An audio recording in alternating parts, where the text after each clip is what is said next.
which itself is Right. like 200 feet or so off the island, anchored. Yeah. Um, Do I get the immediate impression that she like jumps in the water and is like taking off? Hard to tell from inside the cabin. Just All the right. angle. It's hard to tell. You saw her And fall.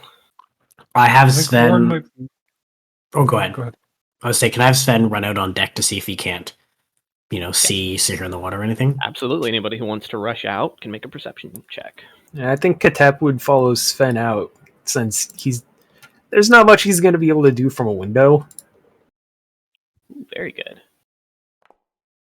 Yeah, I think Oren's gonna I think it's safe to assume that Alua like would. urge Alua although to I'm help talking him for get his armor on. Sure. Your plate armor takes a hot minute to get on. Mm-hmm. Hence the help. I'll in general just say that an extra person cuts it down by like half, or like significantly. Okay. I don't even necessarily know if we need to like go with a hard time, but significantly can help because that's literally a person's job in the Middle Ages. Yeah, Lou's like, so then you rush outside. You look down. 24. That's very high.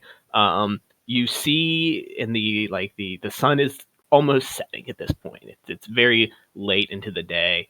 The sun's out across Nagradia Island.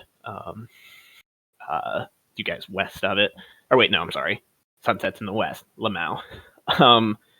Sun's at your back. You look down and you can see in like the very clear, lush water surrounding this island a dark, snake-like shape moving away from the boat towards the island.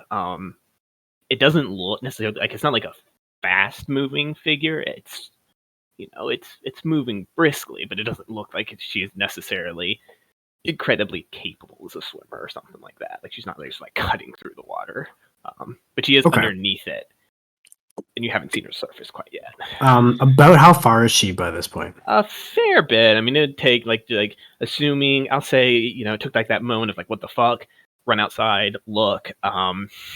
She's probably already about I'll say 100-ish feet, 100 feet from the boat. She's booking it away as fast as she can. It looks like back towards the abandoned shoreline.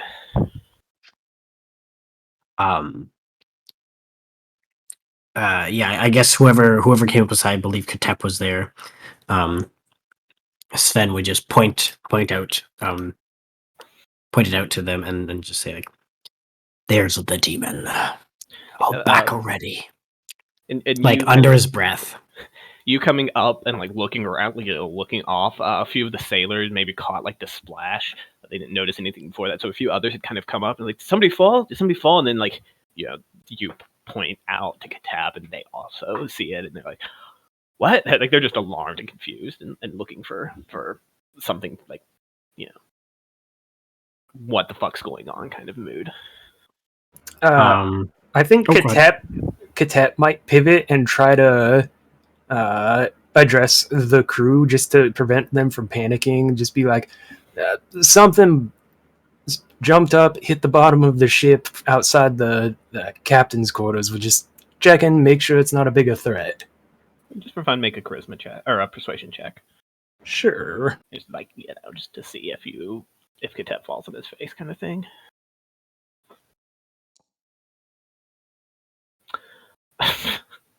Cool.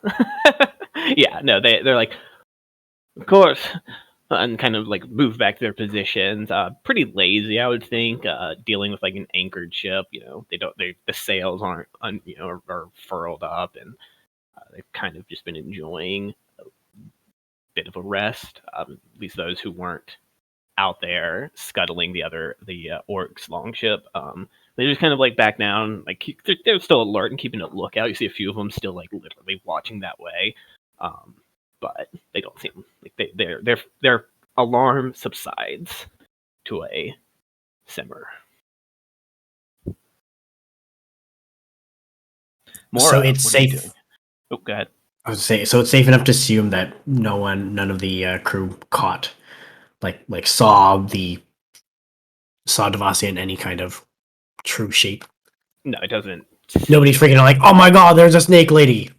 Nobody's no, freaking out like that. Okay. I mean, they kind of were. A few of them spotted. Like, it's not like you have like better eyes. And well, you don't have like godlike eyes. So when you pointed out, a few others look that way too, and some seem to catch it. And they're like, "What's that?" They don't really piece everything. I knew what I was looking for. They just saw a figure in the water, maybe. Yeah.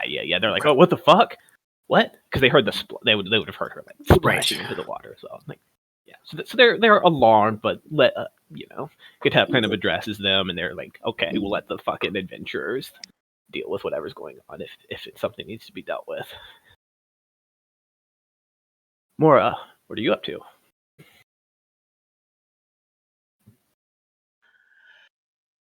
Probably just racking my brain trying to figure out, should we go back after this? Because we can't do it now. There's no way. There's no way in fucking hell.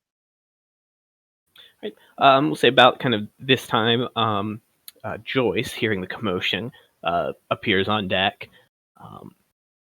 She kind of looks around and, what happened? What is going on? Kind of moves up to Katep and Sven.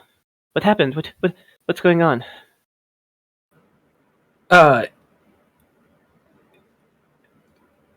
Like quietly, Katep might just say, "So, the snake we saw on the island is back already." She's just like, fucking shit, balls, like which is she doesn't curse much. Like curses underneath her breath. She's come up like kind of clutching a book and some loose paper. I need to speak with everyone inside the room. I think that would be best.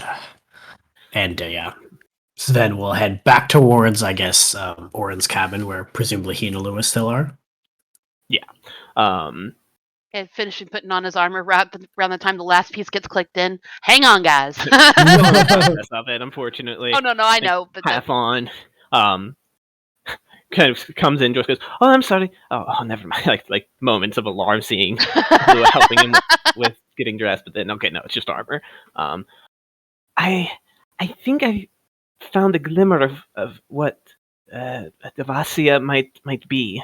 And she lays the book on the table, and you guys can see that it's this like old looking manuscript. It's been like obviously rebound into like lost its original binding. She lays it down and opens it up to a pre-marked page that she had kept some papers in.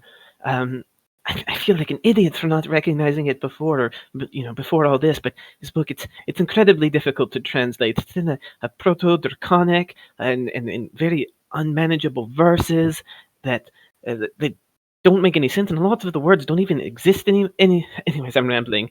Yeah, The even author, though Mora can't read a word of it, she's pushed her way to the front and is like looking over the book. Yeah. Yeah, it's just very old looking text. Yeah. More recognizes, I would think, Right. the alphabet and stuff, and it doesn't. Just it's like reading. It's like old English to English. Yeah. It's some stuff matches up, but largely it's gibberish. But especially given I don't speak Draconic. This author writes about Nagas as creations of an ancient snake-like race. Mora, you were talking about them, but largely they're a race like any other that breeds and lives and dies, but it speaks of some specially constructed Nagas that were made with some power of an ageless god that apparently died, which is a bit ironic. It speaks of creatures that can't be killed. They don't have a connection with the fugue or any the abyss or any of it. They're bound to the material world and inseparable from it, and that they'll simply reconstruct. It mentions that they were created to defend or protect or guard or patrol ancient relics or areas, and it's vague from there, but they mention that they're completely unkillable. that you can only delay them for the time. I would imagine there is some magic capable of it, but there's. She kind of gestures to Mora and to Alua, the highest tier, the highest caliber of what an individual might aspire to could unravel reality enough, but I don't know that we possess that. As much as I want to claim I do, I definitely do not. Ugh. Is it? I mean, that's all properly terrifying and all, but I mean, she seems to have a vested interest in us now. We would have just left if she didn't pop her face in the window. The book discusses contrasts, a sort of, light and dark, good and evil kind of situation with these constructs that some are born in a more helpful sense and some a more malevolent sense. But it also it repeats the idea of them being bound to something heavily. And yet I've heard stories of them now that I've pieced it together in some distant lands that perhaps they can be unbound. There's rumors of an eastern snake empire with creatures that match what this author describes, but not bound to an ancient ruin or temple or prison. So if we were to unbind this creature from whatever it is protecting, does that mean it walks free? I don't know if I want such a creature with the freedoms of the world. Joyce just kind of shakes her. I don't know any of that. Don't get messed up, Sven.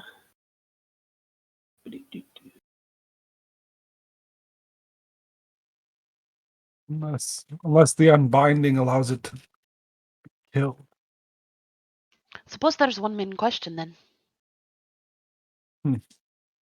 Are we going to go down there and try and figure out what the middle was, or are we just coming back on our way through? Yeah. Orin's like putting the last bits of his armor on. So you know where he stands. All right, I'm telling you, we can't go tonight. We cannot go tonight. Yeah. Something worth noting. If Devasia knows that we can put up a fight, I doubt she'd let us just walk back into the lair unopposed. If she's set traps or has anywhere where she can, I don't know, shoot a lightning bolt at us while we're trying to get through those narrow tunnels, it's gonna be bad for all of us. You guys did notice the narrow holes in the walls that she seemed to be like on the other side of, and saw some parallel tunnels during your descent, or Right. saw them at the lair. While I agree, why didn't she do that the first time? She didn't know that we were going to be able to deal with her. Thought we were no better than the orcs above. Confident beings tend to So kind she of was eyes playing Orin with and her doesn't say anything food? else. Lua would probably chime in with a just burn it all. We just burn everything. All right. I mean, Well, again, if we're gonna burn everything, I need a rest. Also, it will be very challenging to burn something beneath the water. I don't know if destroying the land above will in any way protect or seal the creature in the depths. If this source is accurate, then Devasi has been alive for millennia. I don't know if sealing her is immortal. I don't know that we could stop her entirely. Well, collapsing all of her tunnels that could keep her safe until we're on a return trip. Not keep her safe, keep her locked down there maybe until our return trip. But yeah, if she's just gonna keep coming for us, You said. Go ahead. Go ahead. if Gordon. she's bound to protect whatever this artifact or relic is, then presumably she will have a certain length of leash. If we make enough distance between her and us, perhaps she will not chase us to the ends of the earth. That's That is my suspect. Joyce that- kind of nods her head. Adds like, that was my impression of the writing, but it's not clear. That's actually where my train of thought went as well. Sven, if she's bound to something, doesn't have a boat, considering we scuttled what the orcs had, she probably won't be able to chase us if we were to just leave and come back when we're better equipped. More prepared. Indeed. It seems she can swim, but she did not seem, exceptional very by far. any means. And I think keeping her bound may keep a leash on her. It is the Alua, lesser you of can't two burn evils. things underwater. Stop it.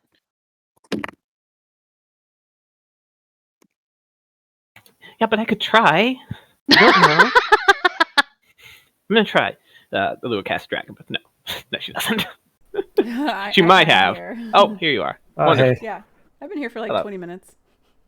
Yeah, just didn't know if you were able to speak Yeah, out. Wonderful. I'm good. Yeah. No, I think most of the time she'd be like more quiet and a little bit brooding. Gotcha. well, she was the tiebreaker from last week.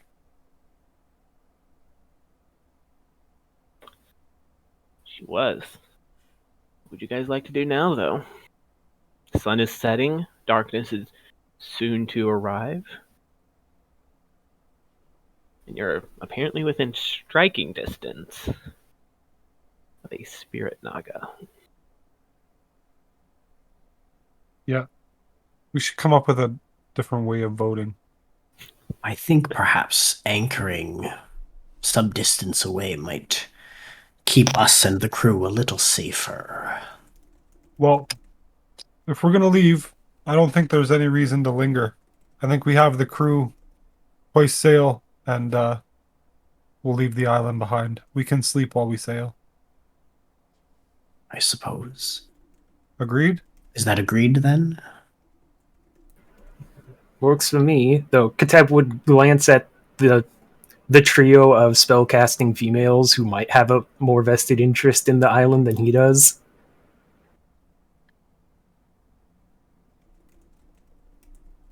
Joyce is just kind of like looking out the window, like longingly, but quiet, like losing a friend.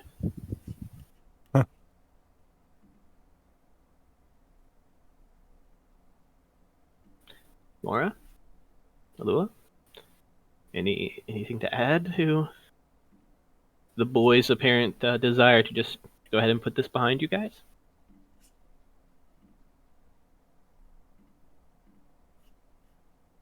I mean, it definitely doesn't feel right. And also, there's like priceless historical artifacts down there. Like, we should chart the island and at least like get back to Waterdeep, bring back like the black staff and shit. We'll clear it out. We'll unbind the spirit. We'll fucking make an archaeological dig.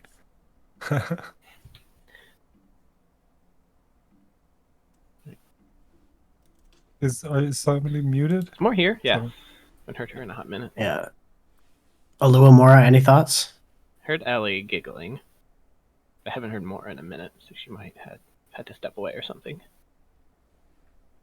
Alua just looks over at her brother. Whatever you say, brother.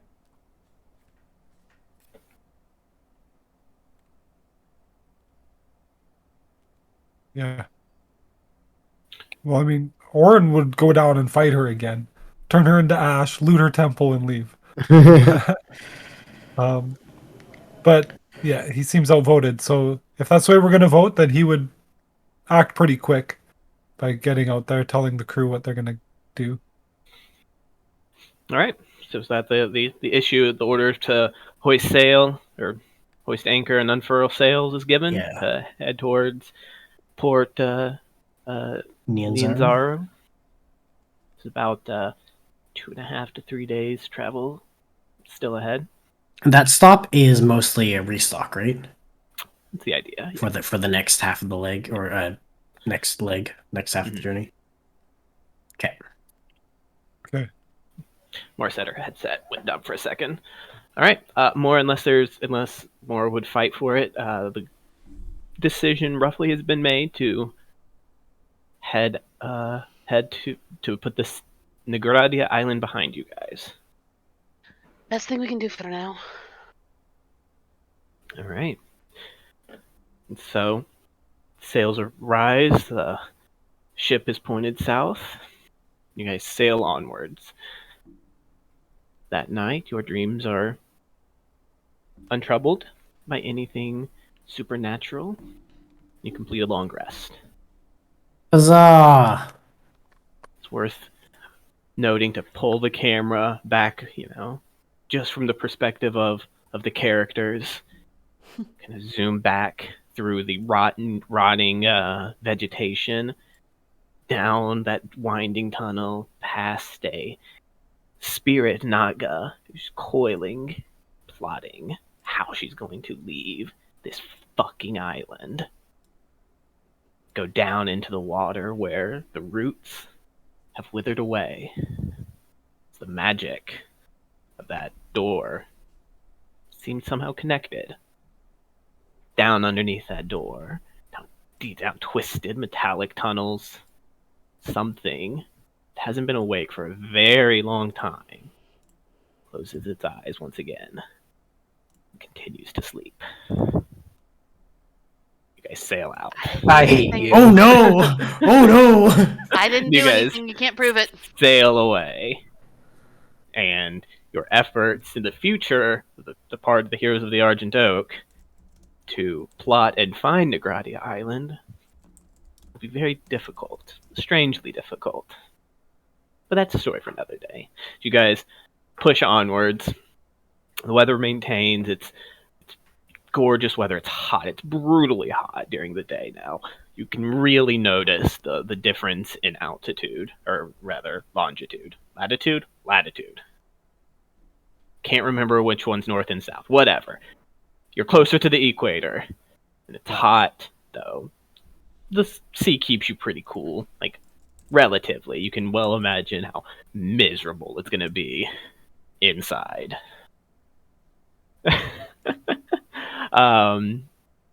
You guys, continue to head south. Another day passes out on the ocean. Is there anything you guys would like to accomplish in this transit to the port? There would be two small scenes with Katep before we hit port. One has to do with Alua, and one would be with at least Orin and Zondrosh, but any other officers who wanted to be there for a chat could be. Guess I can start with the chat with the Alua. Yeah. So, in my mind, I imagine Katep would have at least told the party, like, hey, I'm going to at least extend an invitation to Savra to join us. I don't know if she's actually going to, type of thing. But at some point, Katep would go up to Alua and just be like, Alua, I've seen you do the thing where you send messages to people over long distances, right? Yeah. All right, now, and I need to stress this. Please don't make this weird. I got word after we had stop smiling.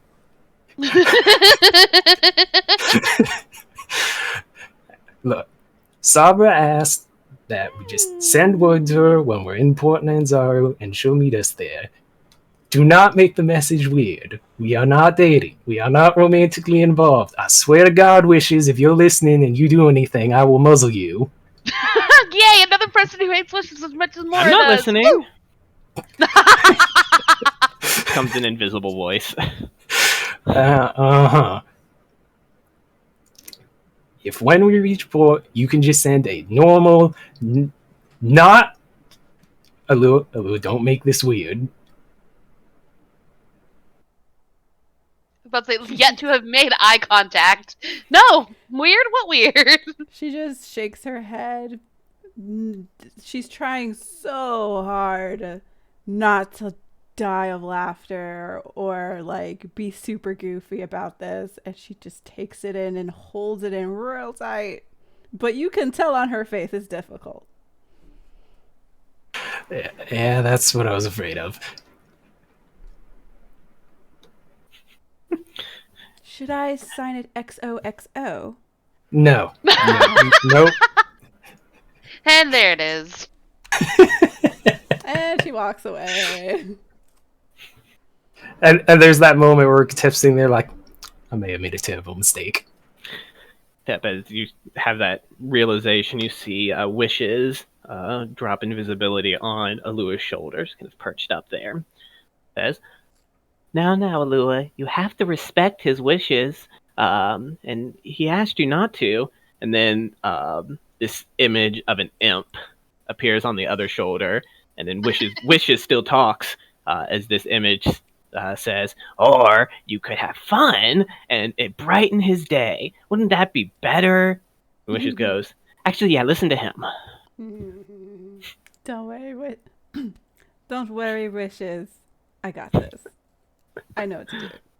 I know code when I hear it. Right. Yeah.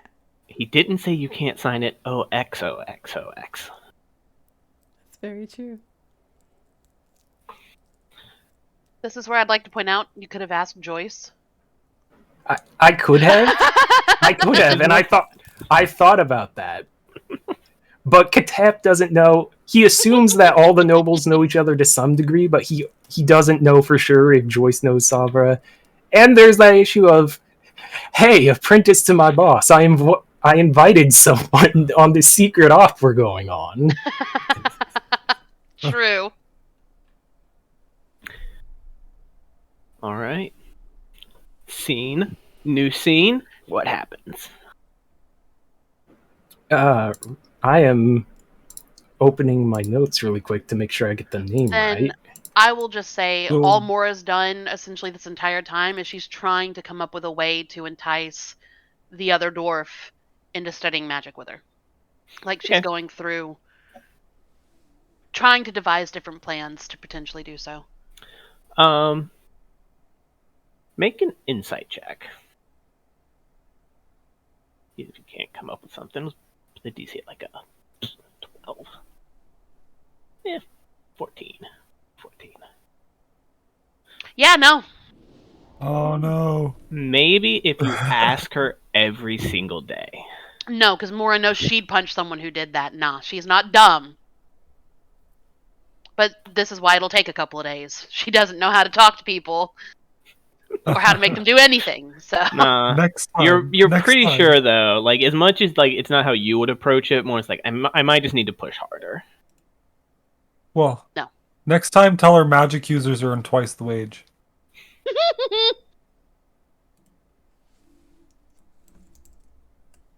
All right. Up into the meeting room where some officers have gathered. Right. So, a few days before the detour to the island, one of the sailors, Emilia Illis, mentioned that she was kind of vague on the details, but just that she got a bad feeling from Stephis Gordon around the ship. I tried keeping an eye out. Haven't noticed anything strange about him. Was wondering if any of you had either sailed with him before or had noticed anything going on. Zondrash kind of gives a heavy snort. Steffes is harmless. He's a sailor. He almost looks at you like defiantly to an extent, Katap. And meets your eye and kind of squares his jaw a bit. Like I said, I haven't noticed anything. Was just checking because someone had come to me with it. Kind of nods though. He's like, well,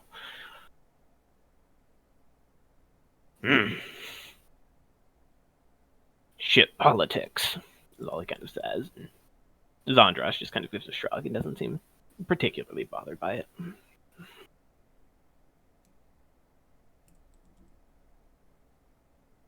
Okay. Who were you looking at? Sorry, I was pulling up my notes on the crew. Steffes Gordon is the one that crew members said just gave him a weird feeling.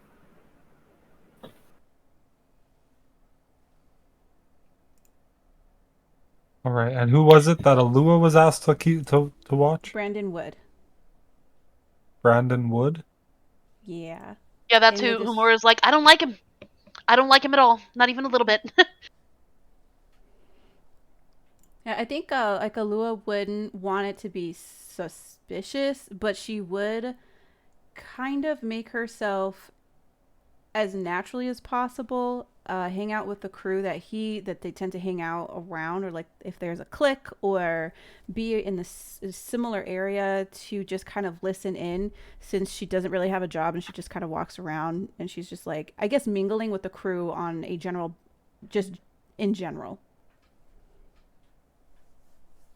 All right, make a let you make an insight check too Cool. on this figure. Just want to make sure, Just kinda did Katep finish what he wanted to do? I didn't mean to interrupt. Yeah, it was mostly asking like Zandrosh or any of the other officers if they had noticed anything weird about this person, because Katep had not.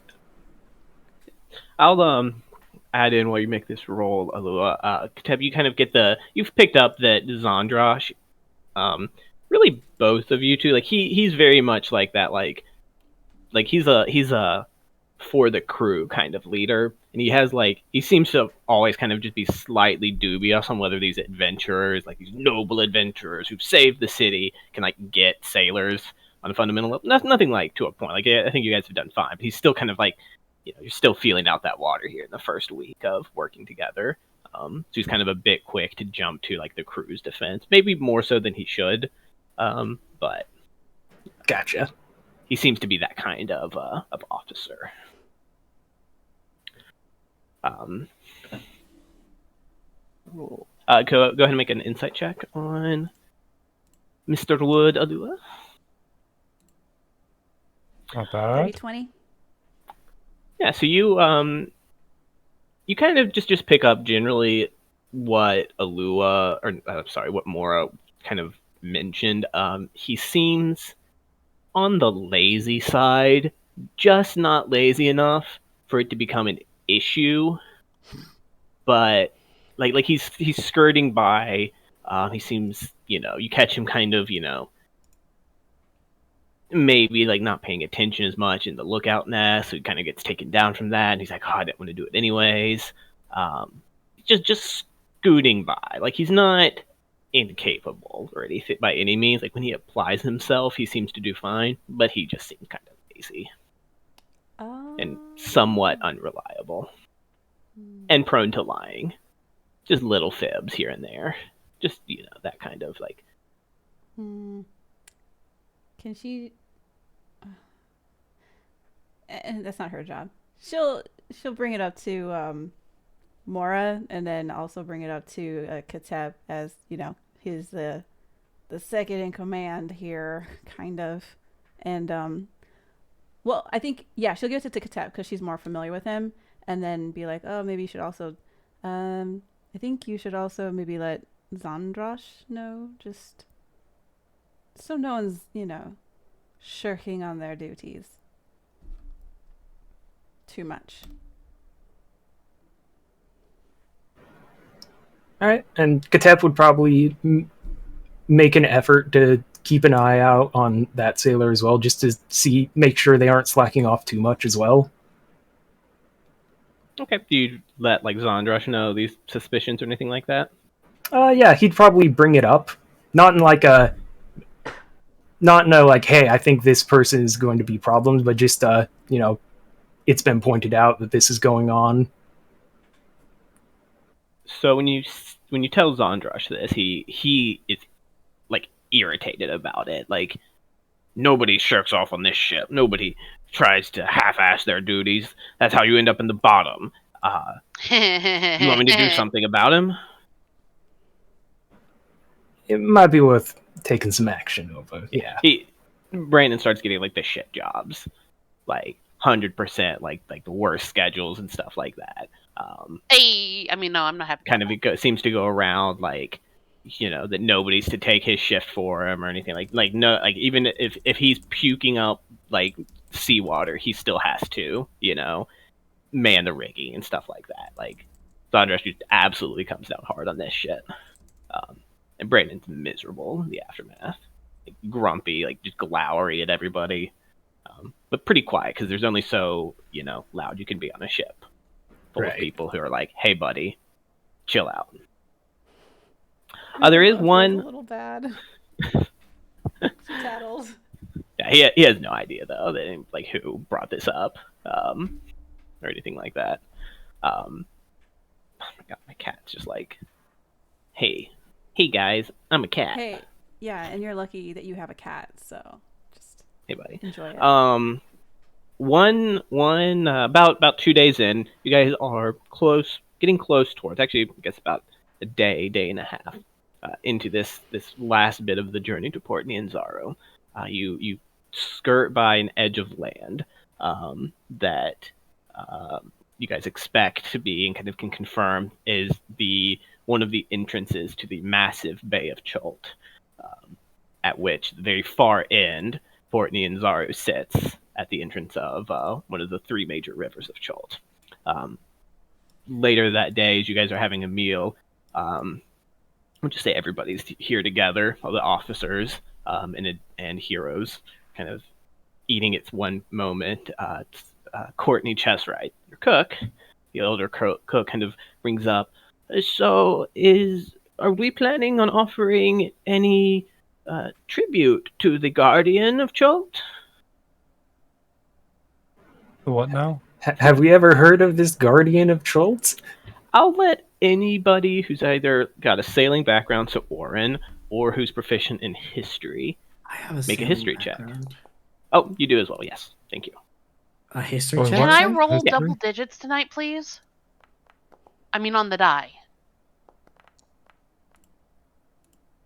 Yeah. Yeah, you guys are all just like looking at each other, like, what the fuck? Like, no, you've got you. What? Even with a Courtney. Morris 14? Morris 14. Chult's a pretty out of the way place. There's a lot of Yeah, more specialized don't know knowledge. Is going to too be much about sailing harder. and water and She kind of water. just looks to the group and like, the dragon that lives at the bottom of the bay. Good luck to offer him a tribute as we enter the waters. I had not heard this before. Yes. Came down to Port Nianzaro about 5 years ago, and the captain put a cup around and added a few platinum once it came back to him, and sealed it up and tossed it off the waters. Said it's to appease the guardian of the bay. Do you know what color the dragon is? I have no idea. Imagine terrifying. Color? A terrifying color. Oh. I mean, Oh, color. Sorry, I thought you said what the dragon is. Oh no, color. Like what type of color is it? Maybe blue because it's underwater. That's not how it works. And those of you who know anything about dragons know that's not how it works. According to just worst comes to worst, they could always feed him wishes. No. No, that's a little deer. Yeah. Don't he's a joke like deer. that. Kind of like Turns you into an animal? swat your shoulder. He's a joker, that one. but harmless. Yeah, you The get out of crew your likes duties him. if you're an animal. You act Can like he Morris do done that? anything on the ship anyway. Can he turn somebody? Can he turn somebody into an animal? I've heard of magic that can do that. That must be I've been a incredible. cat because no. What was Yeah, it he's like? just not Are you very like good a at it. cat? She like leans forward, like scratches behind your ear. Mhm. I'm just messing with you. It's better safe than sorry is what my thoughts on it. I don't know of this guardian. We didn't stay in port long and spent most of it drinking. At least stuff. she's honest. Yeah. You have to try. They call it Tej down there. It's sweet as honey. Delicious. And cheap. Keju? Tej. Tej. Teju. Oh, is that how it's pronounced? Like, for real? Oh, no, I don't know. When you guys are done, Alua wants to do something too. But yeah, according, like, she just, like, mentioned it and seems unbothered one way or the other, but... All right, team, are we paying money to what may or may not be a dragon? The dwarf's not giving up her money. Oh, okay, I was muted. Sorry, did she say how much the tributes are? She only said that the captain passed around a cup, and when it came back to him, the captain put some platinum in. Yeah. But I think I can handle that. Yeah. At hearing okay. that Oren's gonna do it, Mora just kind of makes a face, hands him 2 gold, and goes, "That's it," and walks off. No, it's more of like a... What's the word I'm looking for? Like a morale boost. They might be giving up, a couple coppers or a silver, but they'll get the morale of knowing they wish to elect dragon. Yeah. There you And go. we All also- right, sure. Yeah, the party also had gotten some of that loot from the cavern. So we do have a little bit. We do have some access gold. you guys do know that, like, sailors are very superstitious by default. Yeah. So if this is widespread knowledge, don't think it is. You haven't really... Courtney's the first one to bring it up. It's almost as an afterthought. But they'd probably be all about, like, oh, fuck, there's a dragon? Yeah, pay the fucking man. Kind of deal. Yeah. Pay Yeah, I the could see dog. Oren going out there afterwards with like a can and beating it and like, come on boys, come on lads. Pay up, couple quid for the water dragon. Are you guys... So how much are you guys going to offer as tribute to the guardian dragon of Chult that lives at the bottom of the ocean? Yeah, or when it comes back around to him, Oren will throw in the 4 platinum. No, 5. There's 5 heroes, 5 platinum. Okay. And there's just, some silver and copper from the crew. Nobody offers that much of their pay. Yeah. I mean, it's a meaningful amount for them, Probably here and there, like 3 gold from the 30 crew members, all told. But, some more copper and silver that they do. All right. You toss it overboard. Just let it go. Yeah, well, it's in like a little can. Make sure it's like sealed. Put a little weight on it, and yeah. Oh, Alua's gonna write good luck. for the guardian of Nazaru Dragon XOXOXO. The name of the ship. Love the Quicksilver. Yeah. Love the Quicksilver XOXOXO. With hearts, and Alua wrote this. Crew does kind of buzz with like just a bit of excitement, dragon, like they just something to talk about, and like you kind of hear the buzz of the crew like talking about seeing things. Everybody knows that Chult is a very dangerous place. People are like, I hope we get to see something. It's been a fairly uneventful journey, all things being what they are, outside of that first couple of days. A few hours later, up on the lookout, up on the crow's nest, your lookout calls out like a coloration in the water that could be reefs to one side. Ship begins to chart a course around it, and roughly at the same time, he then calls out an alarm. But a ship off to the side, on the distance. Looking that way, anybody who does so kind of rings a bell that up in the crow's nest to signal the alarm that there is a ship spotted.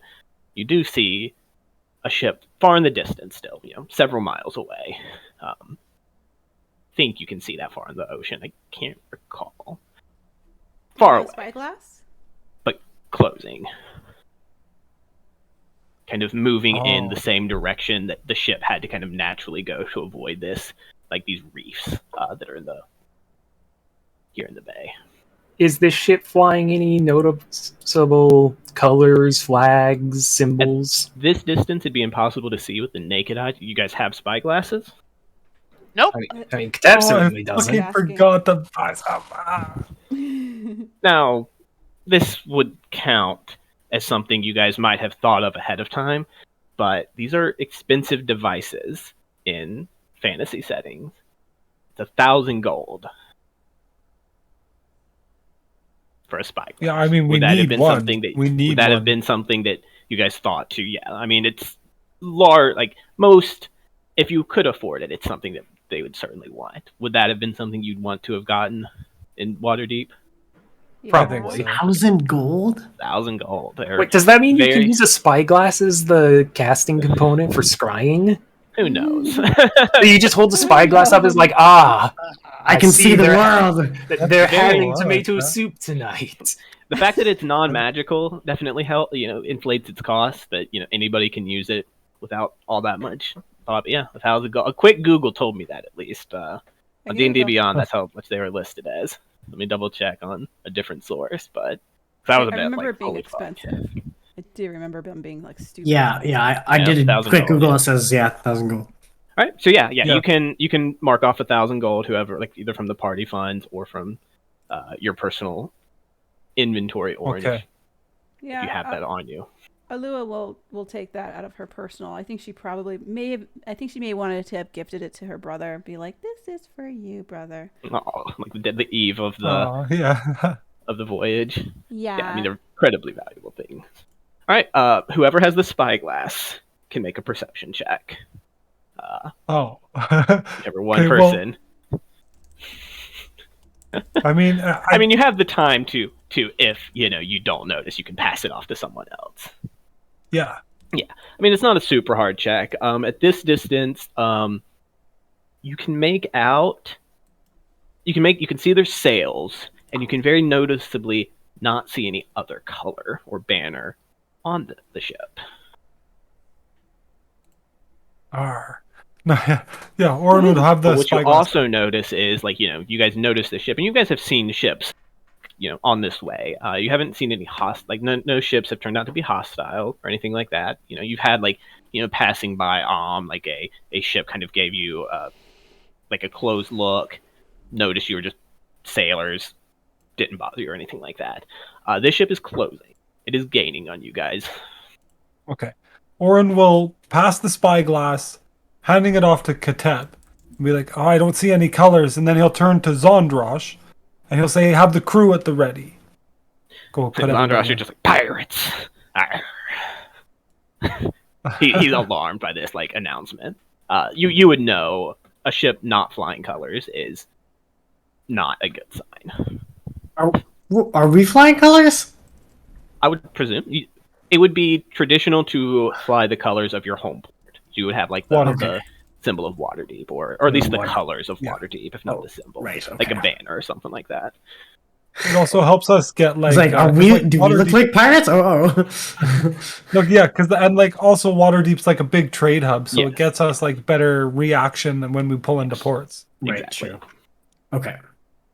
Well, on top of that, then I might make sure, can we make sure our sails are fully down? You Drop can. sails, batten hatches. Orin You will take can. the helm. Are you guys going to try to outrun this ship? I think so. All right, then it's a chase scene. Yeah. Well, okay. I'm gonna tell you right Unless I now, Mora is near whatever side can get her close enough to fireball. Sure, it's still like thousands of. No, I know. I'm just letting you know. Okay. Mora's I on think- whatever side will help her do that. More is there in case we don't outrun it. For sure. The crew springs to action, as do the officers. For a chase scene with ships, there's no initiative necessarily, so it's just one-on-one. I'll let the quartermaster or the captain or the captain can make checks for seeing the best direction to go, which involves like really dialing in exactly which direction is the wind is from, things like that. The first mate can make morale checks to try to give the crew advantage on their check to try to outrun. The main role is going to be the crew, since they're the bulk of the work. No pressure. Your crew does have good morale. You get a +4 to the roll, but what would you guys like to do? Oren, you said you're trying to like get the wind at the back, etc. Yeah. Yeah, I think. Sorry, Sven's gone up to the helm and is just like looking out, trying to get a good sight on things. All right, both of you can make survival checks to try to gauge the best situation for this moment. Katep, what are you up to? Katep.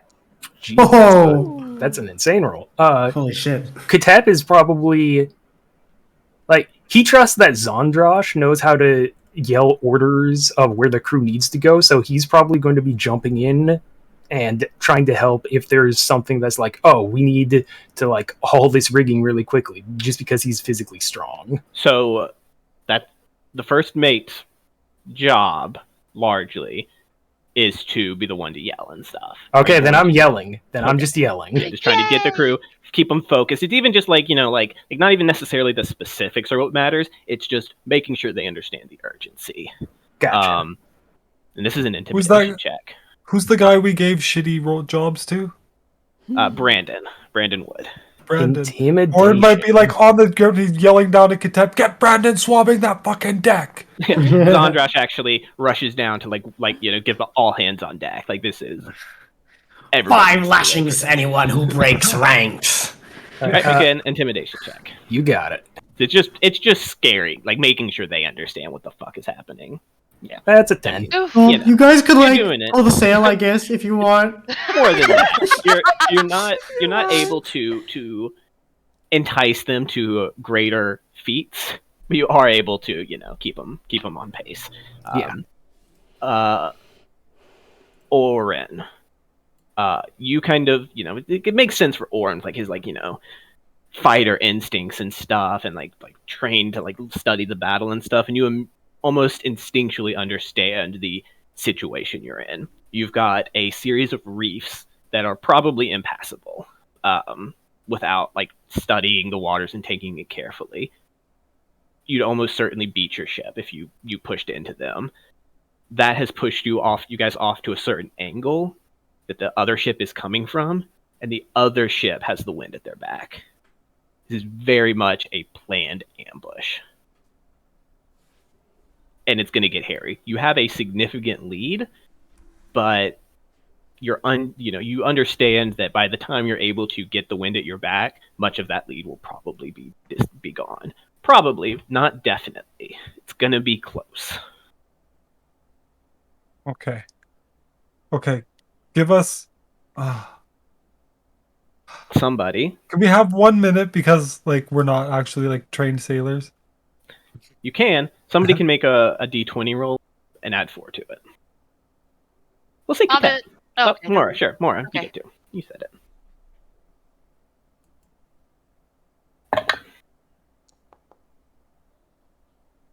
I'm done. I was hoping it would help my rolls. It made it just Right. bad. You guys have some time together. I mean, this isn't this isn't a 6-second interval chase. This is a chase that's going to spread out probably over, long minute, like big batches of minutes. Okay. So again, the So ship we is ha- still miles. What time of day is it? Quite a bit away. We'll just say it's kind of like noonish, like midday. Noon. Is the water clear? You said there's reefs and stuff? Yeah, it's pretty clear. It's not as clear as it was at Negradia Island. You're actually close to like more out on like open ocean, as opposed to the like more island situations that Negradia was part of. It's somewhat clear. You can't just stand there and look down at it because of the choppiness of like the waves moving across the ocean and such like that. But so reef's in front of us. reef's kind of off to a side. It's like funneling you in a direction. Which side? We'll just say the left, the port side. To the left. Okay, so reef's to our slight left. Pirates coming up behind us, full sails. We have to make a pivot to one side. Basically, is what we're doing. It kind of it's not like a full side. It's just off at an angle. Okay. And they're moving to like intercept. But again, it's like it's a slight, like it's going to take some time, quite a bit of time for them to catch up. And again, like with your role, Oren, you understand that there is a possibility, very much a possibility, that if you can get around these reefs and onto the open water before they're in range of whatever weapons they might have, you'll be fine. You'll outrun them. You're confident of that. Okay. This is a good ship. This is a good, quick ship. Yeah. Okay, so that's what he's trying to do. I'm trying to think of anything Pirate of the Caribbean we could try. But nothing's really popping to mind just yet. Not a whole lot. You guys don't have a ton of the great, like if you had a druid on board, fuck you, water. Things like that. I have an image of like, we notice the reef, or like goes to the helm, cranks it to the side, and we're just like hoping that we can turn the ship at enough an angle where we don't hit the reef but still maintain our speed. You guys are fine in that respect. Like these, the lookout was on point and stuff. It was, in the distance, right? It was like discoloration in the distance. To see like sandbars or something like that.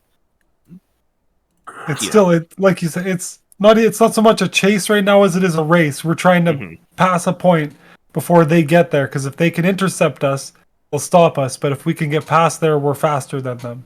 Yeah, maybe. It's frantic moments too, and it's like trying to make sure that your ship is getting the most out of the wind that you do have, and skirting the reefs as reasonably close just to get those extra however many dozens of yards and such that could make a difference. Over the next like 30 minutes or so, the ship does draw closer.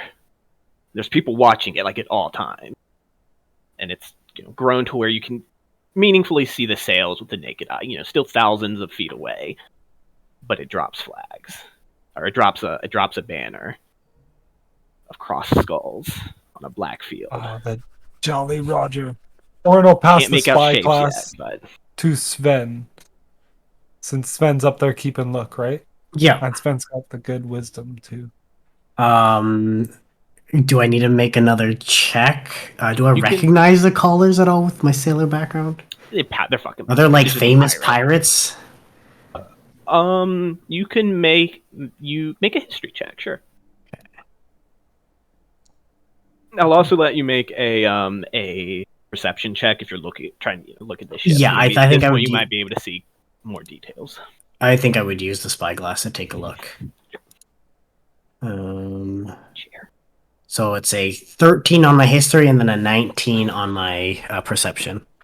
With the history, you certainly know that Chult has a pirate problem. It's kind of well outside of the jurisdiction of any major power. And I mean, even the major powers have their own pirate problems. You certainly know that very well.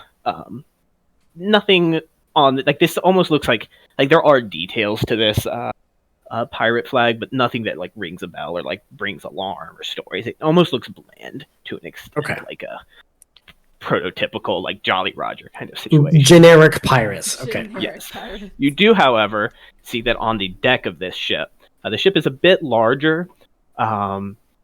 Sails a bit wider. Hard to gauge, exactly how fast if it could outrun your ship. You guys know your ship's fast. Obviously, it's not literally the fastest ship on the waters. You can call it that, though. But you can call it that. The Interceptor. What about the Black Pearl? You do see two large, ballistas on the front of the ship that, look, your ship, for reminder, has a catapult and one ballista. This has two ballistas, right up front. I was gonna have Oren as you mentioned that, I was already thinking, have Orin like yelling out to Devrin. So Sven would pass on the message to Orin, just saying, Captain, 2 ballistas on the bow of the ship. They are heavily armed, it appears. We best put as much distance between us as we can.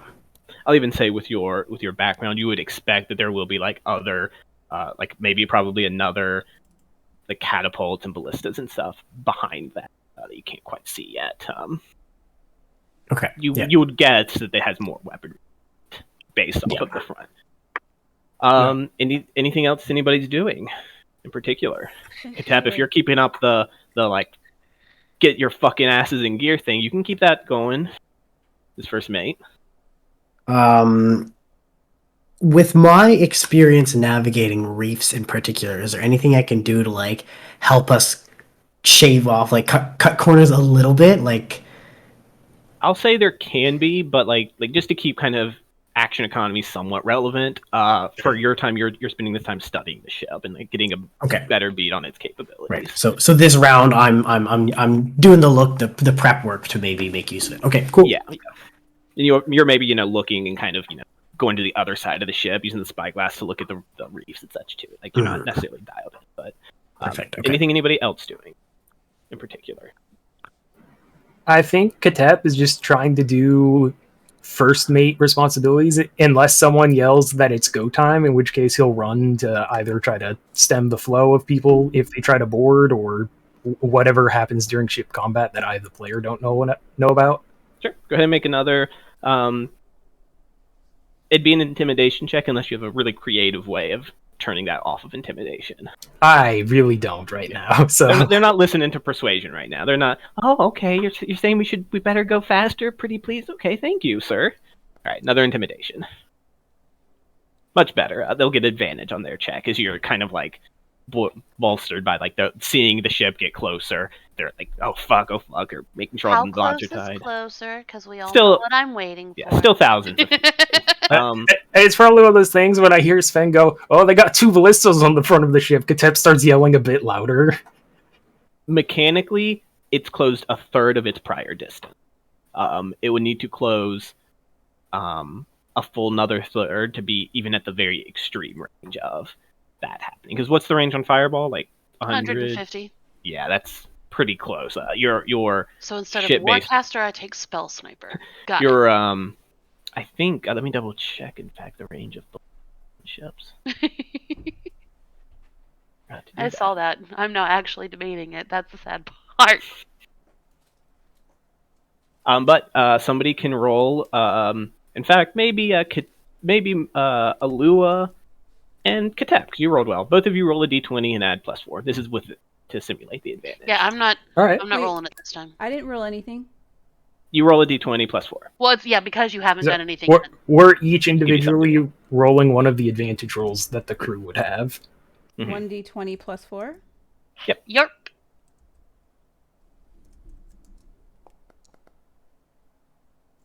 We know not to let Alua roll things, guys. What'd you guys get? 14 is the highest. 7? 13, sorry. 13 is the highest of the 2. Don't let me roll next time. It just needs a 10. Cool. It rolled a 10. Now changing the dice. I changed my dice twice. It still doesn't work. Yeah, the ship continues to close in. This is again over the process of maybe about like the next hour and a half. As the ships, you're kind of beginning to be able to turn around the reefs, but still there's still an opportunity to potentially get away. At this point, I'd say it's about 1,000 feet away. At this point, you can make out shapes moving, like individual shapes on the ship itself. At one point, one of the ballistas of this pirate ship fires, falls well short. I think. Let me double check, but I'm pretty sure it's nowhere close to 1,000 feet. Like falls short, like they're ranging their shot, kind of thing. Okay. Then what kind of armor does Sven wear? Sven is wearing normally. I think it's studded leather, but I might be wrong. Ballistas have a max range of 480. 480. Yes, they have a normal range of 120, long range of 480.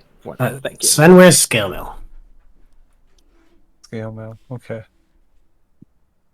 Who Mangonels, the catapults, have a max range of Zondrash. 800. if Sven is in his armor, and if he's not, then he'll turn to Zondrash. But Orin will pass the helm off, and he will go put his armor on. Because he wouldn't, it's too hot to wear his armor all day on ship.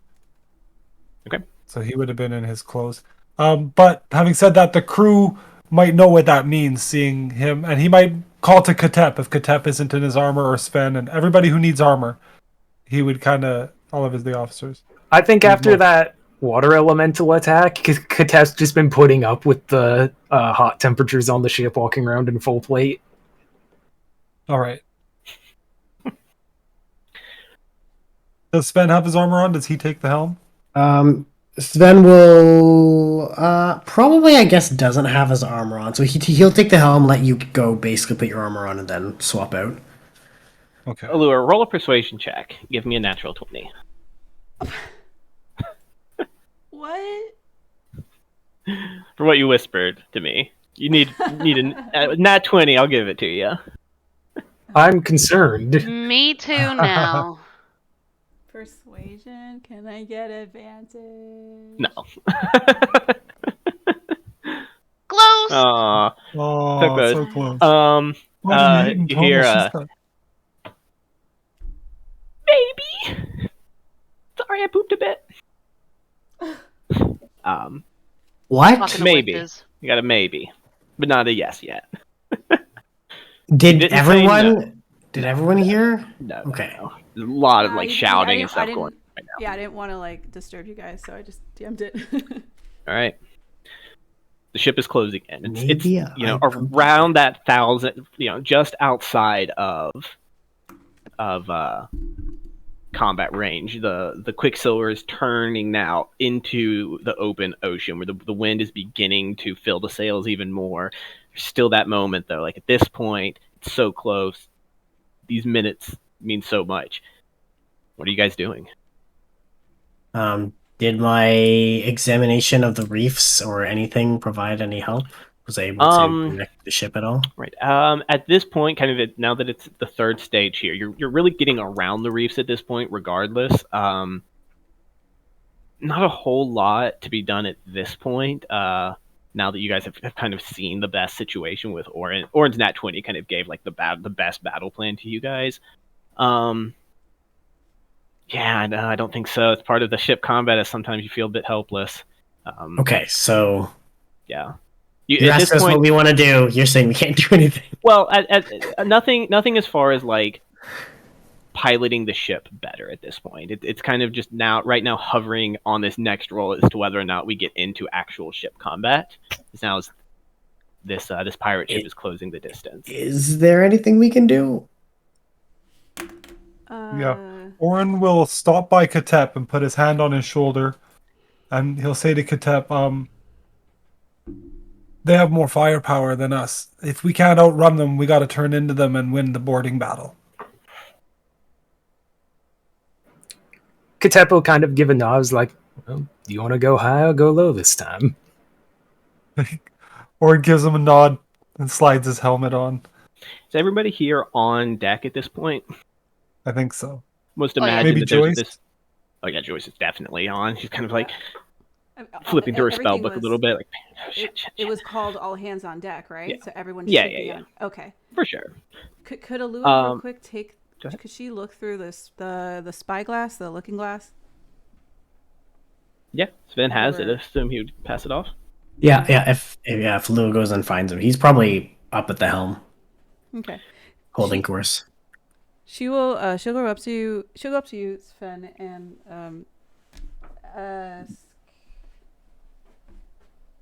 ask. May I borrow that? Yep. He nods and hands it over. She takes it. She takes a look. Can she see? Are the people visible on the ship? Oh yeah. Okay. Like they're far away, but it's effectively what, about 3 football fields away. Yeah, that's no problem. So she takes a look and she pinpoints. She tries to pinpoint who the captain is. Okay, make a perception check with advantage because of Ooh, your smart. turn.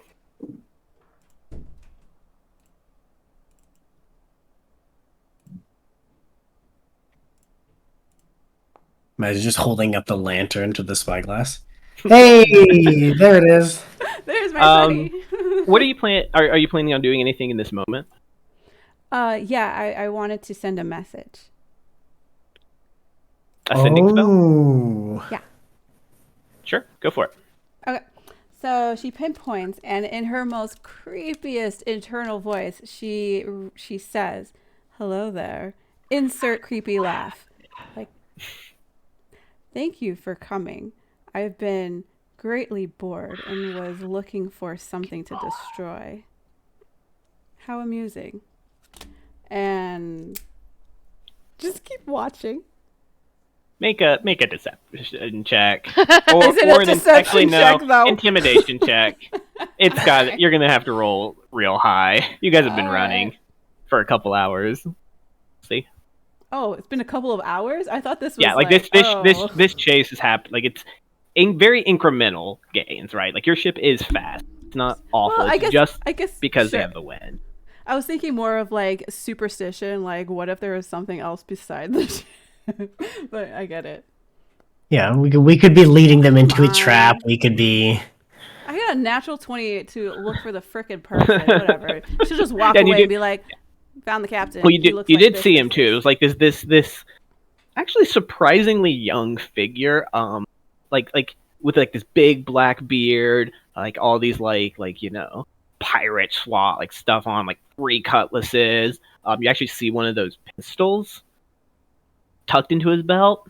But surprisingly young, actually. Like you kind of look through and kind of focus on him for a moment. You get the impression of like somebody's maybe trying to act a bit older than they are.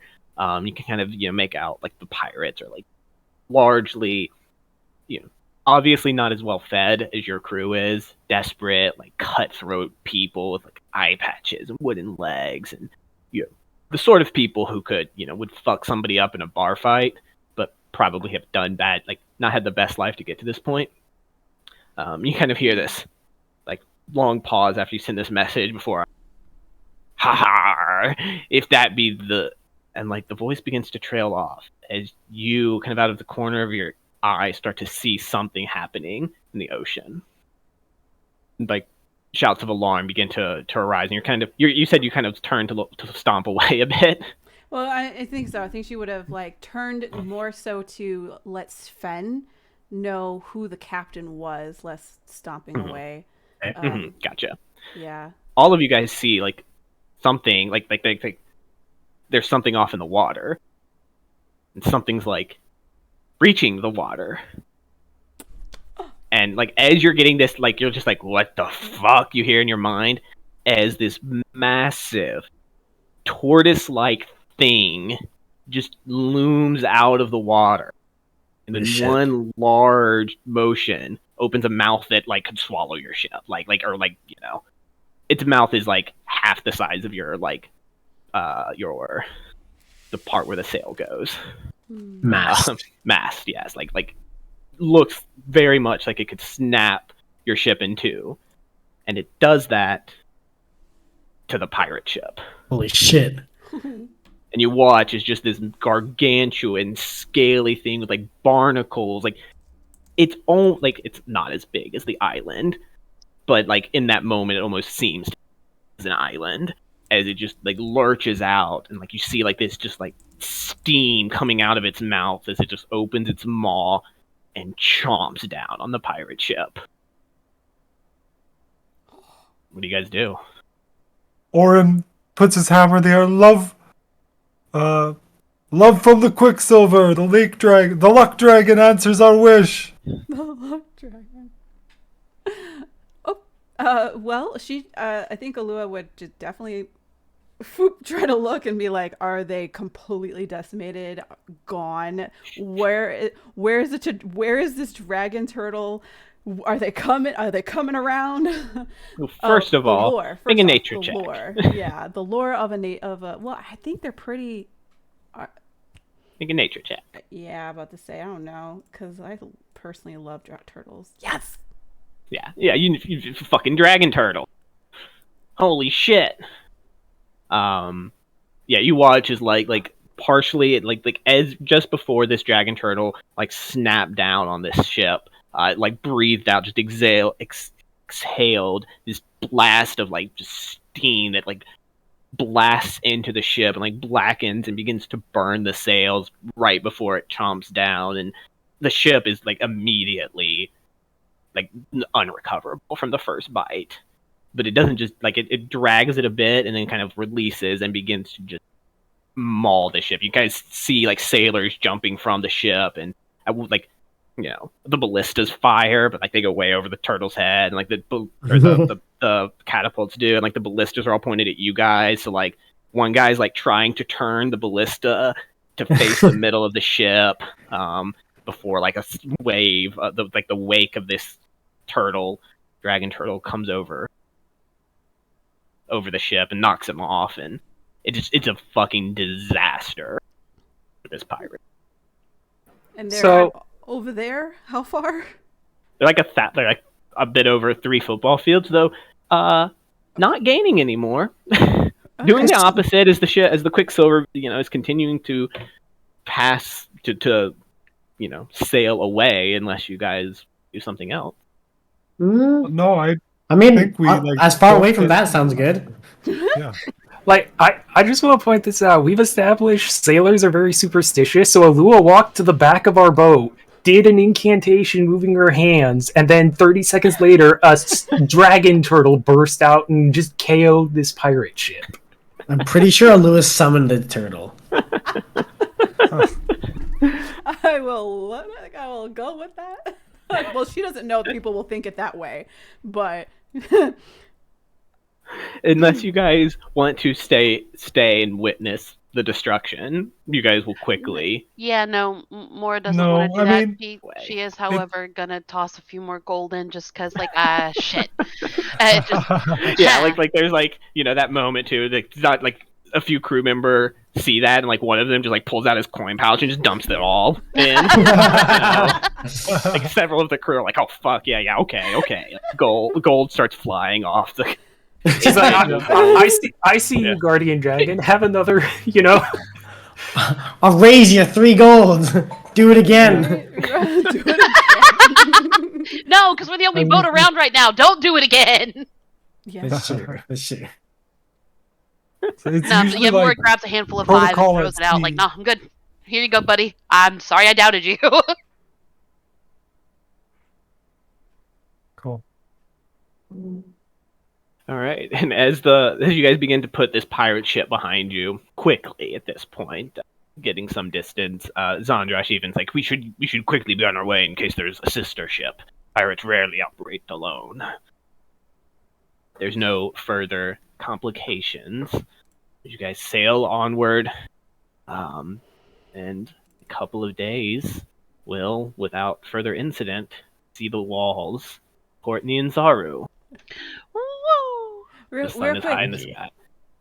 I wanted to have a quick conversation with Sven during the time that we were actually leaving the Netherther Islands, Nelanther. Nagradia. Nagradia. Oh, Nelanther, yeah. Nelanther Islands are part of, or Yeah. Nagradia is part of the Nelanther Islands, yes. Yeah. Sorry. Anyway, she'll take Sven aside while like just coming off of duties, basically, or coming off, and she'll go to Sven and maybe like a couple of days after the whole ordeal on the island, and just basically thank him, like, not only did you save the life of my brother and myself and the crewmates twice, you also are super cool. This is not with anybody around. She'll look around. In your cat form, I like it. That was the best thing I've ever seen. It was amazing. I think you're super cool, and thank you for saving our lives. Okay. And I'm also apologizing that I didn't mean to say the crew were children. I just said it wrongly without thinking the right word. It was the wrong word at the time, and I apologize. That's my fault. I will Then go. just Sven chuckles and just says, "No hard feelings, Alua. I'm honored to be in the service of your captain, and I was doing my duty to protect, as I hope any crew member would do for any other crew member. So I'm glad we are out of there, relatively unscathed. And don't worry about what you said. It was a passing error, and I know you know otherwise. So do not dwell on such passing things. All right. It is an honor to fight by your and the rest of the crew's side." You're sweet. Okay. Well, thank you. And welcome to our team. He chuckles, and you see him like smile at the ground a little bit at that. Well, if there's anything you need, if you need me to send any messages to any of your friends to let them know that you're doing okay, or loved ones, girlfriends, boyfriends, just let me know, and I will write them a very lovely letter in their head. A written letter. As much as I appreciate the offer, I actually have learned to do that myself, so no need to be sending messages on my behalf, but thank you. Oh, you can also send messages in the head? Oh, this is good. Good to know. There's also, I can do it, and so can Joyce. So if anything were to happen and we couldn't get a hold of somebody, at least we know someone has this perfect. See? It is every once in a while, not like you and your brother communicate so freely, but a couple times a day.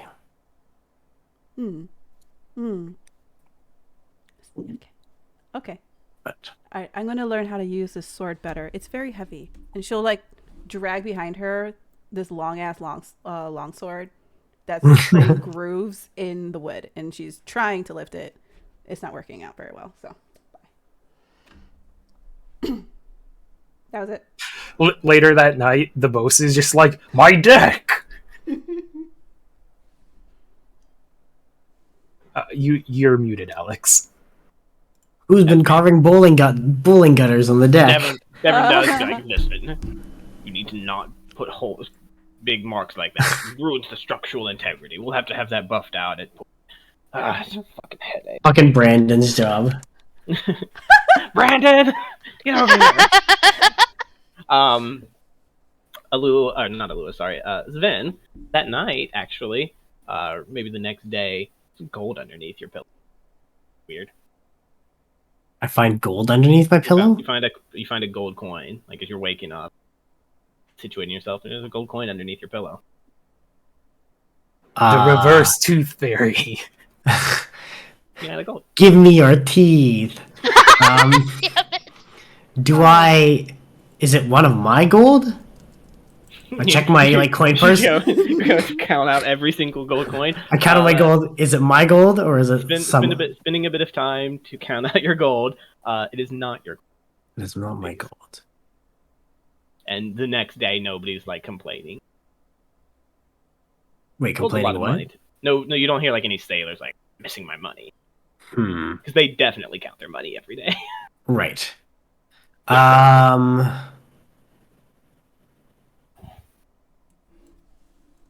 He'll like look at is it dirty money or is it clean money? Like, what's the state of the coin? Yeah, like physically dirty. Like, is it like a pirate's money, or is it maybe like a group of adventurers out of a fresh port money. Make a perception check. I should probably find a piece. Or is it a dragon 19. money? I mean, it's a Waterdavian dragon coin, 1 gold coin printed in Waterdeep that would match the rest of the money that the crew has been paid with. Seems to be in fine condition. Okay. He pockets it. Well, he puts it in. He adds it to his. Here's my gold coin now, bitches. Yeah. A few days later, on the 13th day of your trip, shit, now I have to go back and double check if it was 10 this way or 12 the next, whatever. Last day of your journey, you round. Once again, it's actually around midday. It takes about the map just has it that it takes about half a day to finish this last leg to Port Negrad or Nihinzar. No, I wanted to say Negradu. That's a fucking poker player. You see the white kind of like chalky walls of Port Nihinzaru. We'll go ahead and take a break there. I think. All right. It's a good time to take one. Okie I will be back at 15 till.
countdown? Yeah, you guys got a real countdown Nani? today. Yeah. I Dragon didn't think turtles get about it. countdowns. Yep. Go. Go. We're alive. All right. The Quicksilver cruises through the Bay of Chult and arrives at Port Nianzar. Approaching the city, you can see that there's the city is built off to the side of like a mouth of a river that like flows into a delta. Approaching, there's a wall that's kind of built out into the ocean somewhat. Although oddly enough, there is like a small rocky island that's connected by bridge from within the city, kind of outside the walls itself.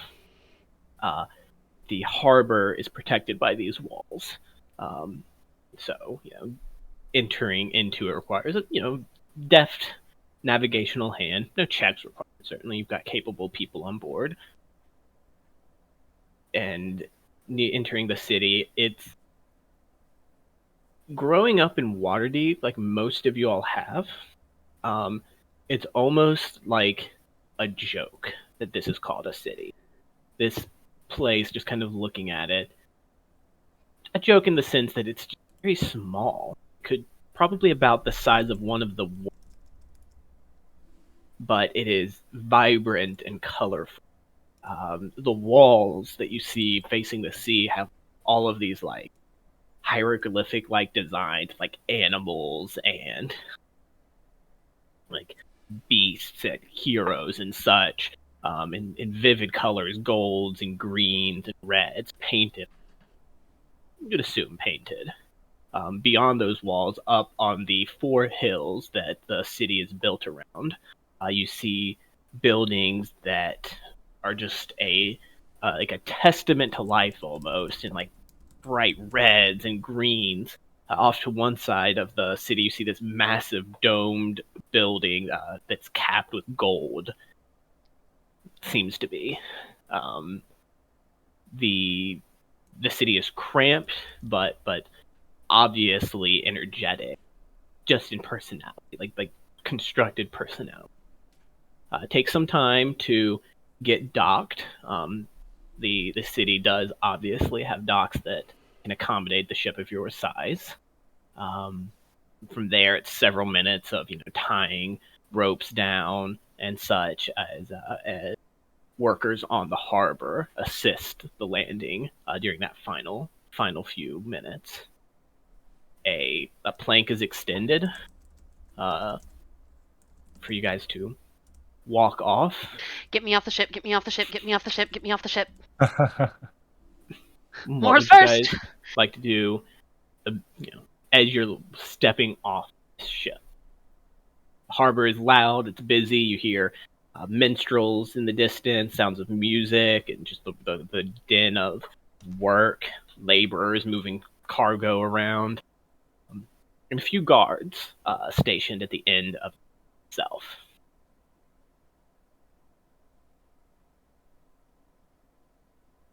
What are you guys doing?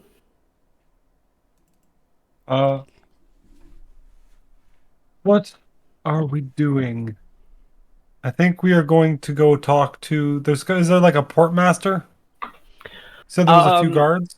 Yeah, as you step off, go ahead and just make a perception check if you're kind of looking for somebody like this. Unless stopped, Mora is finding a place to sleep for the night. Are you like leaving the group to do this, or are you going to kind of take everything in? I mean, unless stopped, Mora's finding a place to bunk down for the night. You kind of begin to like just push past, and oh god, you've got like your belongings and stuff. Yep, in your I back want and away stuff. from the water. Get me out. As you get towards the end of the docks, these 2 guards that are wearing this not metal armor, like this bone or shell armor that's bleach white, and has like these jagged edges and like weird menacing shapes, like a horn at the point where like it covered the nose guard. The edges of the armor are painted in like these green and gold, really green and yellow patterns. Fairly nice.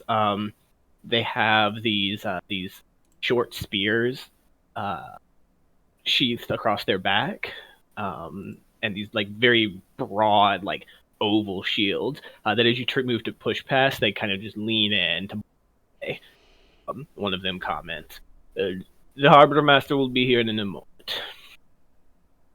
Mora just And rolls her eyes and is like tapping her foot, like tap tap. Come on, hurry up. Orin, you the deck save for? Do you mean to do that? Yeah. She's saved, so I guess it's fine. Okay. What? Disappointed. Orin, you kind of getting off the ship, or at the plank, begin to trace the crowd, and you do see a one figure moving along the dock quickly, but not like rushing, just making their way. This short figure, a dwarven figure in like these vivid red robes, orange beard across their face. This big, like the robe they're wearing shows off their thick arms. You see like a big rose tattoo and a big ruby ring. And you guess, given like having docked before and stuff like that, and been a sailor for a time, probably somebody of authority, if the harbor master or somebody. And in fact, they do move, like reach the end of the dock. Do you want to go up to meet him and go up where Mora's being halted by the guards? I think we Anybody all are, inside? the party of us. What was that, Alua? There is music coming out of my speakers and I didn't press anything. Not me. It's not coming from Foundry. I think, Not me. Alua's on the I hunt. think most. Warren, before he goes though, he might say to Zondrash to, have the crew take care of the ship, get it all mopped up. I want Brandon to have this thing spotless. But then the crew we'll pay the crew tonight, and they can have a couple of. The hell?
Katet, me first mate. What's your business in Port Ninzaru, Captain Silvertree? We're looking to get resupplied. Maybe spend a couple days port leave, give the boys a couple of days with feet on ground, but then we're on our way. Where are we heading? I don't see it on the map. Sorry, I forget the name. You're headed to the land that used to be called Samurok. Saltmarsh is like the town that's being rebuilt there. The kingdom was ruined during. Oh, okay. Yeah, then we're on to Saltmarsh. Tilts her head a bit. Like, everybody's on their way to Saltmarsh these. She's kind of like going to like shake, like offer her hand for a shake. All right. You said you're in for resupplies. You'll find supplies at the Grand Sioux. Kind of points and just kind of indicates a building that's up on kind of one of the, or actually off one of the hills. Very noticeable. This most of the city you think could be seen from the harbor. At least these big buildings that kind of stand out.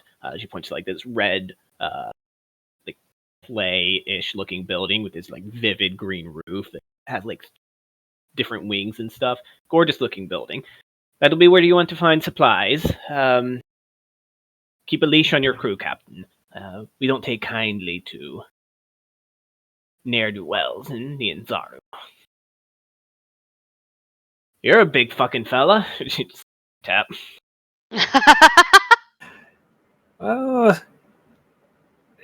Yeah, I guess. It's a beautiful city you got here.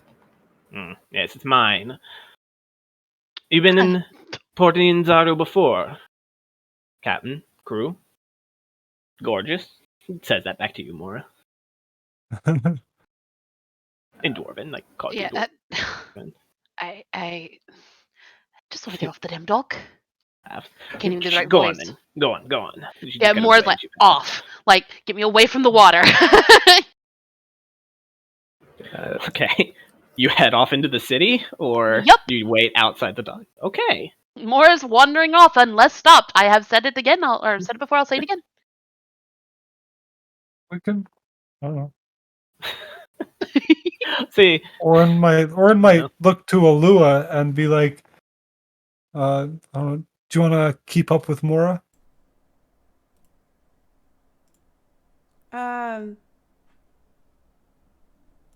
Sorry, I was just dealing with the whole audio thing. I found it. Real quick, so is this the port that Katef wanted me to send a message to? Yep. Yep. This was it. let's then give you guys this to look. Oh, pretty. Ooh. I like it. Trying to see. I don't think Alua would have like gone straight up or off the deck just yet, but so Right now the dock's mostly been blocked off. Oh. The harbor master waved Mora through. Oh, but I there see. still seems to be some business. Oh, there is. Okay. I think she would Mora left and then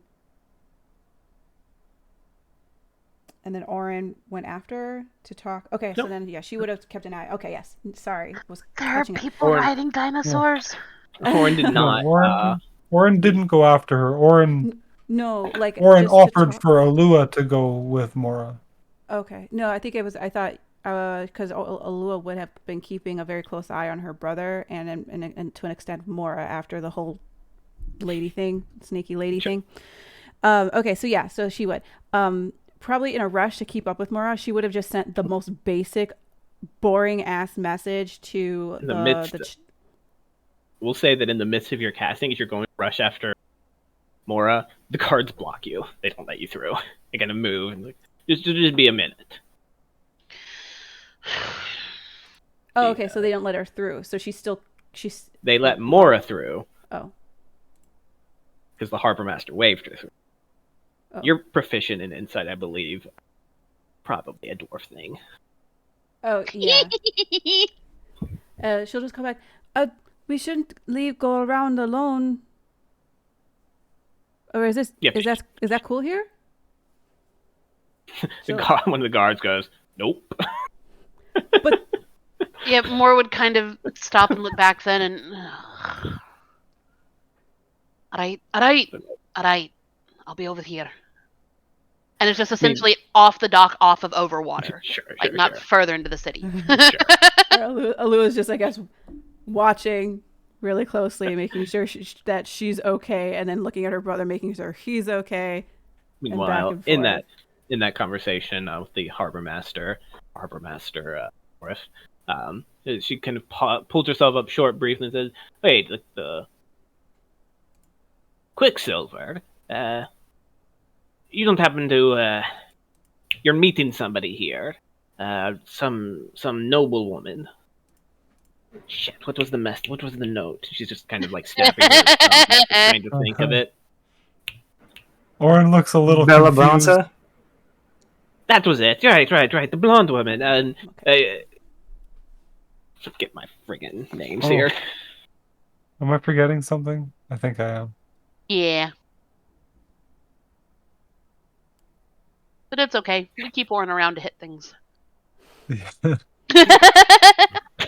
Not that he's dumb, but she's staying at Jobel's mansion. Said to direct a lot of you that way when you got ashore.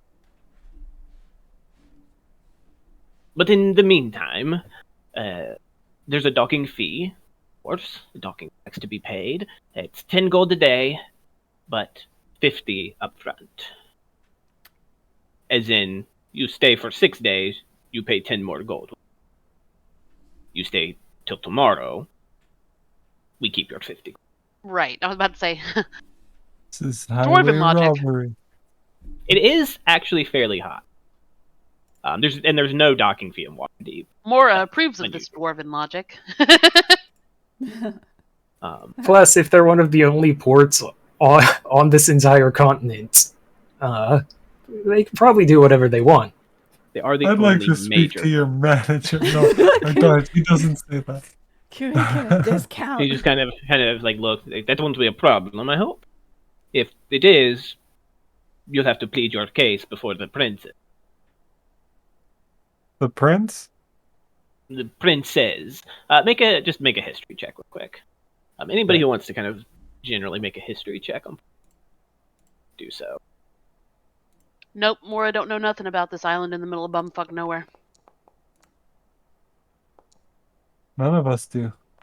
Or you kind of like, I imagine it almost slips from Oren's mouth as he remembers that Port Nianzaru is ruled by I will say with the 13, there's 7 merchant that collectively rule the city as a merchant. You're starting to break up. Nope. As a merchant city.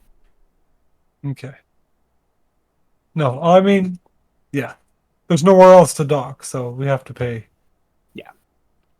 And I'll say also with the 13, it's docking fees is the primary tax. How they get there. Okay. Other places like Waterdeep gets their money through guild taxes, etc. Do you pay the 50 gold?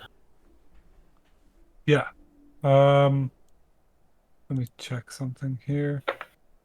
Because I just paid what's his face, so I don't have the gold. I need Alua to pay. Has the gold. Yeah. So Lua's up there, not sure what's going on. She's just making sure that Mora's not running off. Yeah, 50 gold, that's no problem. I mean, you'll know if we want to stay longer. We'll be in touch about that. As he's saying that to the dwarf, as he's like mentally saying to Alua, grab me 50 quid if you don't mind, love. 50? Like a sharp turn over. I'm like, for what? She starts reaching in though. She's like, what's it for? As this conversation's going on, or if comments, if you can't find me when you need to leave, you can pay at my office. Points off to a building down along the harbor. It's very noticeable, kind of at the far end. There's actually you're docked at a harbor that's like there's one section of the harbor that's got extra like another wall protecting it.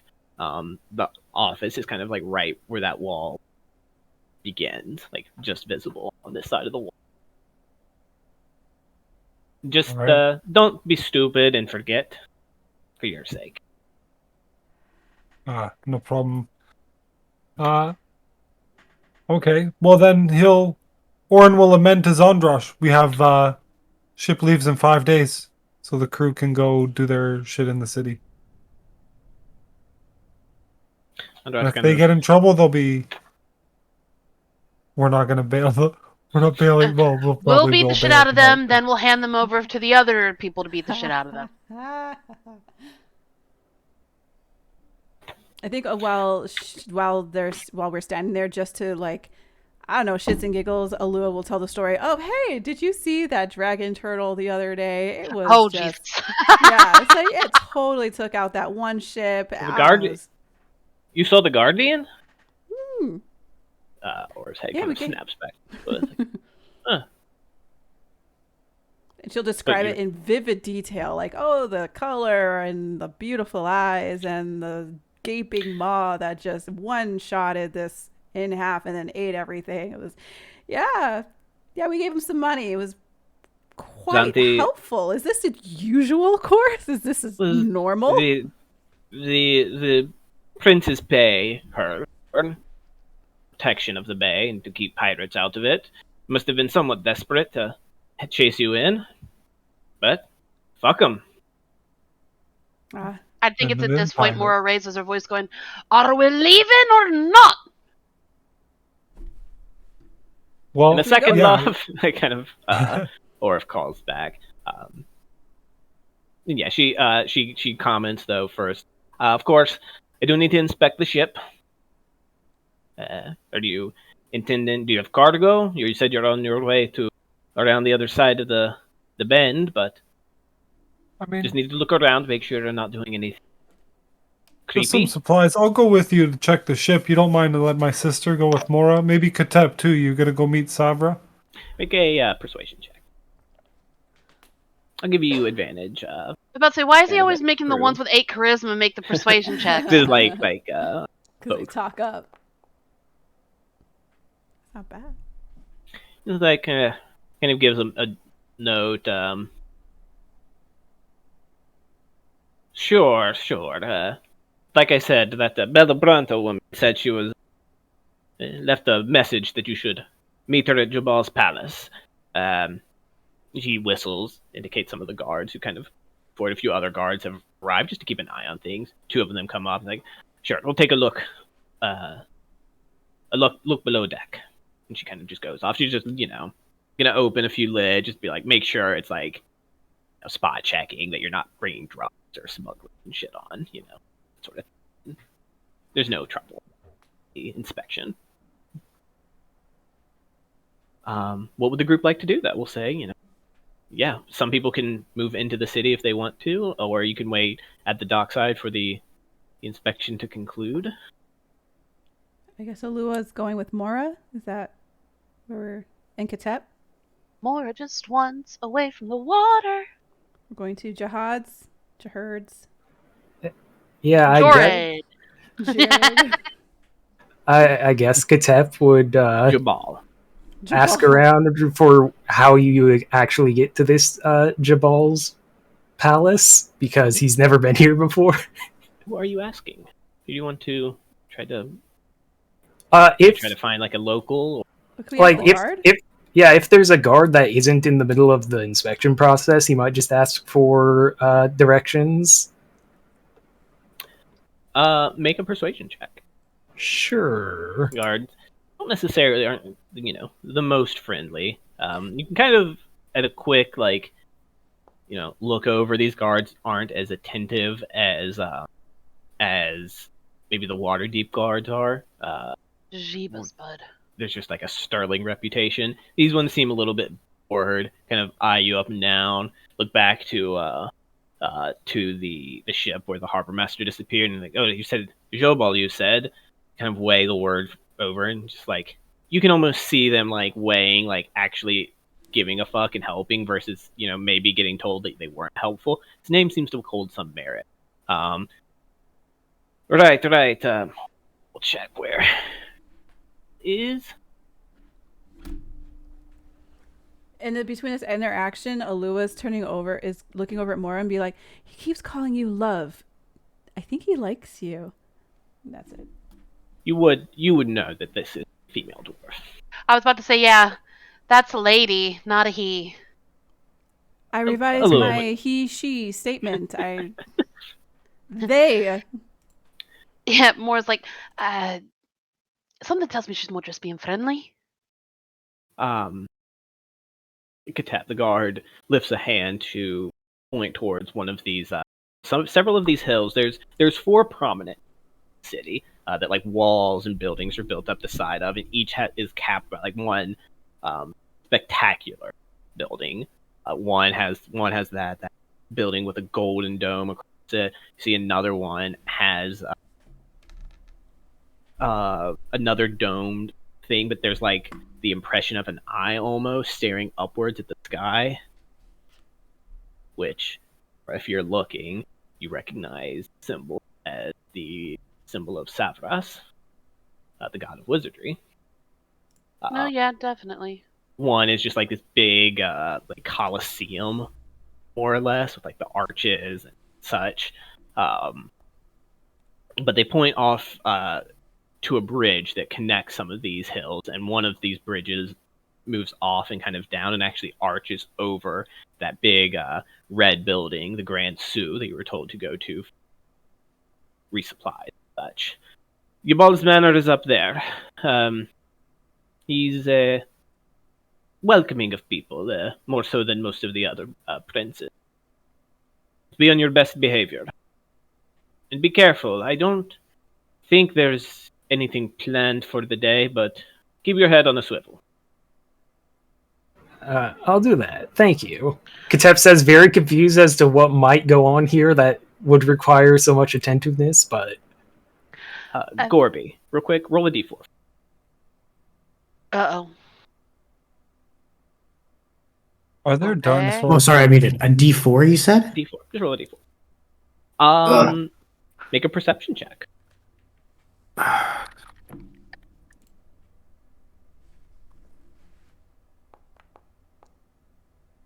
Okay. I rolled a physical die too, and also rolled a 2. Lamau. Yeah, there are some creatures that might be dinosaurs, but the sights and aromas are just a moment. And this city is matches its visual personality with the personality of the people. Most of the figures are dark-skinned Chultans, but they wear vivid, bright colors, like bright greens and reds, blues, yellows. Waterdeep has those who enjoy louder clothing. Here, it's obviously the standard. You see like copper jewelry hanging around necks and wrists, gorgeous piercings. It's a predominantly human city. About 90% of the population is human, but mixed in are all sorts of the other races you'd expect to see in a city as well. There are also these large, plodding beasts that you don't really recognize.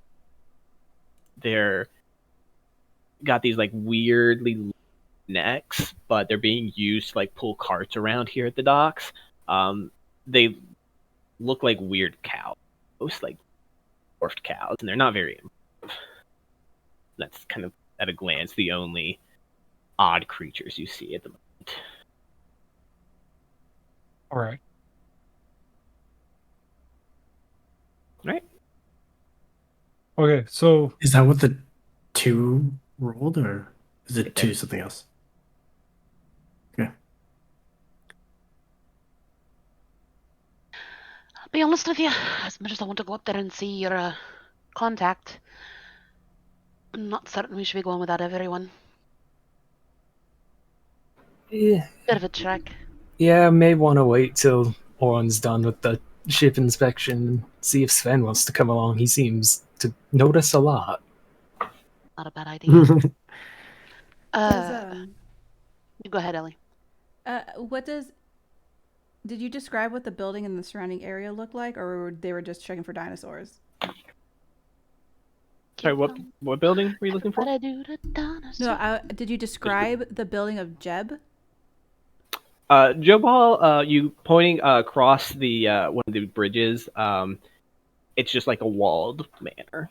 Yeah, and that's Okay. where At this what we were talking distance, about. you see, especially you, Alua, could see.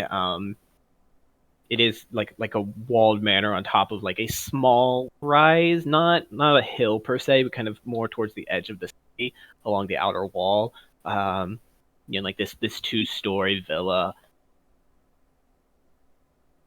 Okay, so it's not like you can't see beyond the wall. It's just one wall, so it's not like Not from a here. place It's elevated on its own. You're at the bottom of Oh, I see. elevation. So you can make out like you can see like a little bit of a building beyond the wall. Oh, okay. At a glance, like you can see there are several like walled manors dotting these hills. This is not a big place, and it's about the size of one single ward. One So single it would only what? take a ward, one of like Ward. one of the 7 wards of the city. It could fit inside any. All right. I was just wondering if we could walk around and explore, but it looks like Of course you can. Yeah. Yeah, that's what she suggests. Like, just get a lay of the land, just see what's going on, what might be suspicious, what we should keep our eye on. Wouldn't mind taking the time to check around for maybe, potential things being sold. Yeah. Yeah, we have these coral crystal thingies that we have from the mermaids. Merfolk.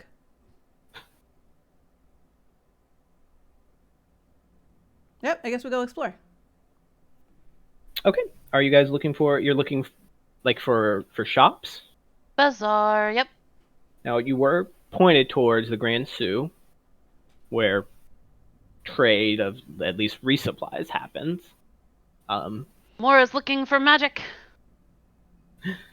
Not Okay. gonna find magic there. And Lua's gonna look for like odd things because this is an exotic city to her. She's like, where are the kobolds in the trench coat? I don't know. Is everybody traveling together, or anybody want to break off, do their own? I'm sticking Lauren's with gonna get a Alua. new Alua gets tattoo. antsy when, people go off on their own. I'm gonna get a new tattoo. Yeah. Okay. Oh, Lua's gonna probably. Sven might come watch the tattooing. Yep. Sven will just kind of follow the group around wherever they go. Okay, then Mora's going alone to look for magic shit. No, Lua's coming with you. Okay. Can't be in 2 places. No. I said she'll probably wind up getting a piercing. Gotcha. Oh, my At bad. some Okay. point. Okay, Katep. No, that's fine. But when the group is about to split off, Katep might just go, should I just, I'll just go check in with Savra, let her know we're in town, and just meet up with you guys either back here or pick a tavern. And I already told Savra that you were here, or that we were here. Oh, you did. Sorry, I thought the sending got interrupted by the guard blocking. Oh no, she was doing that on her way to. What go did you to- tell her? I said I just Alua would have been super like, oh, I have to go find Mora, but we're here, Savra, come over. We miss you. XOXOXO. Makes me here. I'm in a dining with Merchant Prince Jobal at his manor. If you could find your way up here at your convenience. If not, just let me know. Okay, well, hold on. Before we split off and do everything, should we go do that meeting then? Get that out of the way? Boo, alright. shopping episode averted. No, just postponed. As you guys begin to head out, interestingly enough, not it takes like you're looking it through, expecting to see, you know, the odd shops, things like that. Very little of that actually. Um, the buildings you pass on your way are like either craft shops that don't seem to be selling things, like smithy or pottery tanners, etc., things like that you expect to see, but nobody's shopping. You can tell there's no like displays or anything like, or their houses, other such sundries. You suspect the shopping is done in centralized place in the city. But you make your way up that way, up the hill and across the long bridge that leads to the villa of Merchant Prince Jobal. And you're just heading straight that way. So, as a group of note, Tep and Orin, if you guys are in your armor, you're fucking hot. It's hot. It's not no mechanical issues here, but it is sweaty. And looking around, none of the guards you see have armor as heavy as you guys. Probably for that reason. Most of their armor would be in the medium range. As you guys move through, though, as you're approaching the bridge, kind of like one intersection, you see a crowd kind of coming up, and like a whisper begins to move down the street as people call out, "The Mother of Prosperity! She's heading this way!" And people are like, "Oh, what?" And like drop what they're doing and like move towards the side of the street and kind of like looking around excitedly. Just like, is she really heading this way now? She doesn't come this way very often. What's going on? Some of them notice you. It's like, what are these foreigners doing here? And like one of them like kind of like shoos you to the side, like if you don't stop. Like, make way! The Mother of Prosperity is on her way. Show some respect. Who's the Katep will Mother of step to the Prosperity? side. Wait, who? Who's that? And Alua will start trying to like look. Mother of Prosperity. And looking down the street, you do see kind of turning one corner and turning this way. You actually hear it first, like the sound of like, you know, it's hard to make out in the claustrophobia of the city and the streets, but like the sound of like drums going and like in like a rhythmic pattern, enough to be like this exciting like marching beat and like people kind of cheering. Some people as they see this procession move around the corner kind of give up like, you know, cheers, and you hear the name Sabanseni called out, and others like, "Oh, notice me, mother! We love you!" Etc., etc. You see, turning this procession of about 12 people total, about 4 guards in medium armor with that same short spear drawn, but like it like held in like a ceremonial action, not like keeping the crowd back. Shields on their other hand, and 2 aides to what is clearly this centerpiece, the Mother of Prosperity. You see a dark-skinned woman in this gorgeous green outfit, like with these large blue gemstones kind of around like the collar of this outfit. She is seated on a tall backed chair that's being carried by 4 others. All of them are like well dressed. This woman like adorned in gold and jewelry and rings, and kind of like waving her hand to the crowd as they pass by. And you guys see 2 aides actually reaching into coin purses and just tossing out like coins to the crowd. In some cases, like one person runs up, and like person in a bit more tattered outfit steps forward, and like there's like this moment of like, the fuck's this guy doing? Like this instinctual like, yo, you don't get in the way of the noble like procession. Like you just take the party. You don't interrupt the parade. But actually, the proceeding stops for a moment, and the chair is lowered. We'll say your guys are about like 80 feet away from this. You see the woman kind of lean forward and, "Of course, bless you, child," indicates something to the servants, who pull forth a few silver and pass it off to this figure, who bows down, like kisses the ground, and like scurries back, and it continues towards you guys. Real quick, Alua's gonna take out like a giant piece of paper and like the thickest marker she can find and write down, "Love your jewel." Oh wait, no, sorry. "Love your hair. who made your dress and then like hold it up Oh, on the jeez. sidelines and just like wait. You guys see the tokens when I do this? Yes. Yeah. Wonderful. This is the figure, the mother of prosperity. Yeah, they just kind of proceed towards you all. Just for fun, make a performance check. Just to see. Can you waggle it well enough for her to notice it? You kind of see that, like, as she's coming closer, she's not really necessarily like she's looking over the crowd more than anything, just kind of. Yeah. What was it? But she's Performance? smiling. Yeah, make a Performance. just to see. Yeah. So as the group kind of comes forward, you hear, you guys begin to hear a few more things shouted through the crowd, like, "Blessed be the Golden Lady," and you know, "Reverence to Joaquin. Blessed be the Golden Lady and the Mother of Prosperity." The procession pauses in front of the group here as this woman turns and looks like, "Oh, new visitors to the city. Hey, hello," and she's just kind of like waving nice. What brings you all to the city? We're meeting with Jebel. She'll point. Jobal? Ah, Yep. wonderful, wonderful fellow, wonderful fellow. Blessed be to you all. Where do you get your clothes done?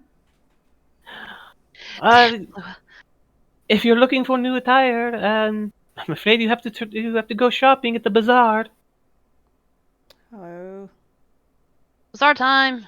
This money or this clothing is like fucking hella. Like this matches anything you see in as far as Yeah, exactly. That's why she wants to know ostentatious where, kind of that's what she situation. wants to know where she gets her clothes done. Are You they can- imported or You can seek more advice at the Hall of Gold. gold? The Hall of Gold, yes. Hall of Gold. Okay. Sorry, you're kind of cutting in and out. All right. Sorry, I don't know. She'll Do write this anything. down. Hall of Gold to get really pretty clothes. Thank you. She won't take any of the money though. She's like, yeah, I already got money. They don't toss you money. Well, I thought you said they were just throwing money Yeah, into the crowd. they Okay. don't toss it to you towards you guys. Kind Oh, of I give you a look, and it kind of like there's like this moment of like them like one of the aides like looks you all over quickly, can tell you guys don't need it, Yeah. kind of turns and like tosses it over to like the Okay, next cool. group. Okay, cool. Not like a vicious thing necessarily, but like seems Other to be people like need it. yeah. Two of us are in full plate. We Yeah. don't Yeah. give the impression of needing silver. Yeah.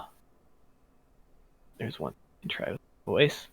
But yeah, like the crowd begins to disperse in the aftermath, and people are just like excitedly buzzing. We hear one woman like, I got 4 silver out of that."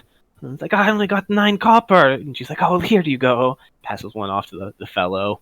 There's like this like generally like excited, jovial atmosphere. It begins to dissipate a few minutes after she leaves. All right, let's Continue go, guys. Way. You guys Alright, proceed forward. Yeah. that was interesting. Yeah. What if she is the dragon turtle?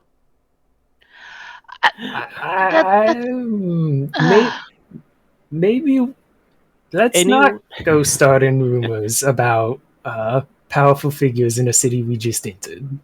That was just a thought. Anyone who is proficient in religion can make a religion check real quick.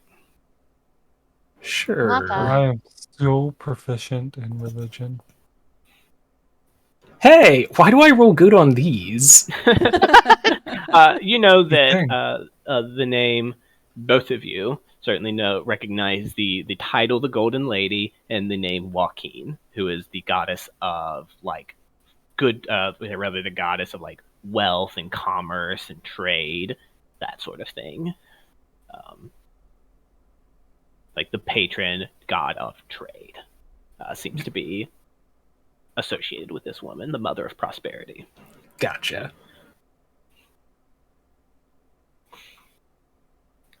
All right, you guys continue along the way towards the walled villa of Jobal.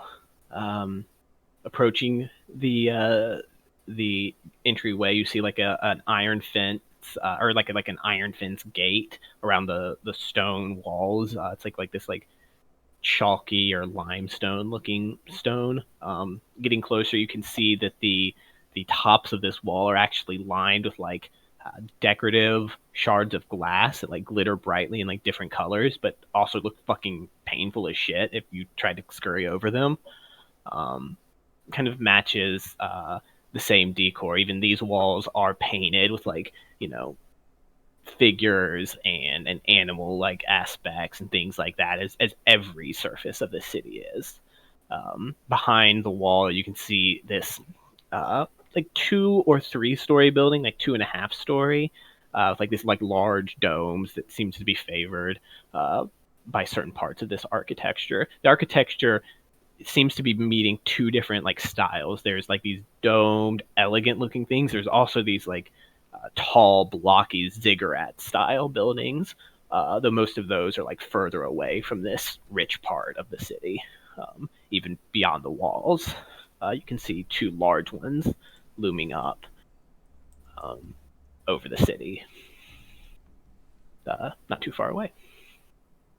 But the guards at the entryway kind of have a more ornamental look to them, to their armor. It's not the same like shell and dragon or and bone rather.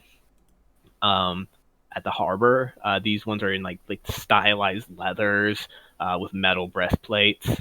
As you approach and it gets obvious that you're approaching the manor, one of them holds up a hand and calls for you to stop and state your business. All right. Katep would speak up, be like, I was directed this way. I'm supposed to be meeting someone that I believe is staying here as a guest, a Lady Bellabranta. You look to each other. One of them nods. Lady Bellabranta is within. Jobol extends the courtesy of as guests to you, if you wish to enter. Yep, let's go. Aye. There's nods around. The guards do mention, of course, as guests of the lord, as the prince of the villa, you are asked to leave your weaponry here with us. Okay. All right. Katep will take the belt that has his sword on it and probably leave the shield as well. Mora will stow away her spellbook and hand over her mace. Any of you guys trying to sneak weapons in? Unless my spellbook counts, no. Alua's personality is a weapon. I think Sven would leave everything. He wouldn't try to sneak anything in. The spellbook, as you kind of tuck it slightly away, one of them, these guards are very much watchful. There's about 4 of them. One of them comments, "Are you a practitioner of magic, Aye. Lady Dwarf?" Kind of. What's magic? Kind of look to each other and like hold this whispered conversation. Just a moment, please. And one of them like turns and like enters the manor grounds. Mora's gonna stop and look at everyone, going, "Are they for real right now?"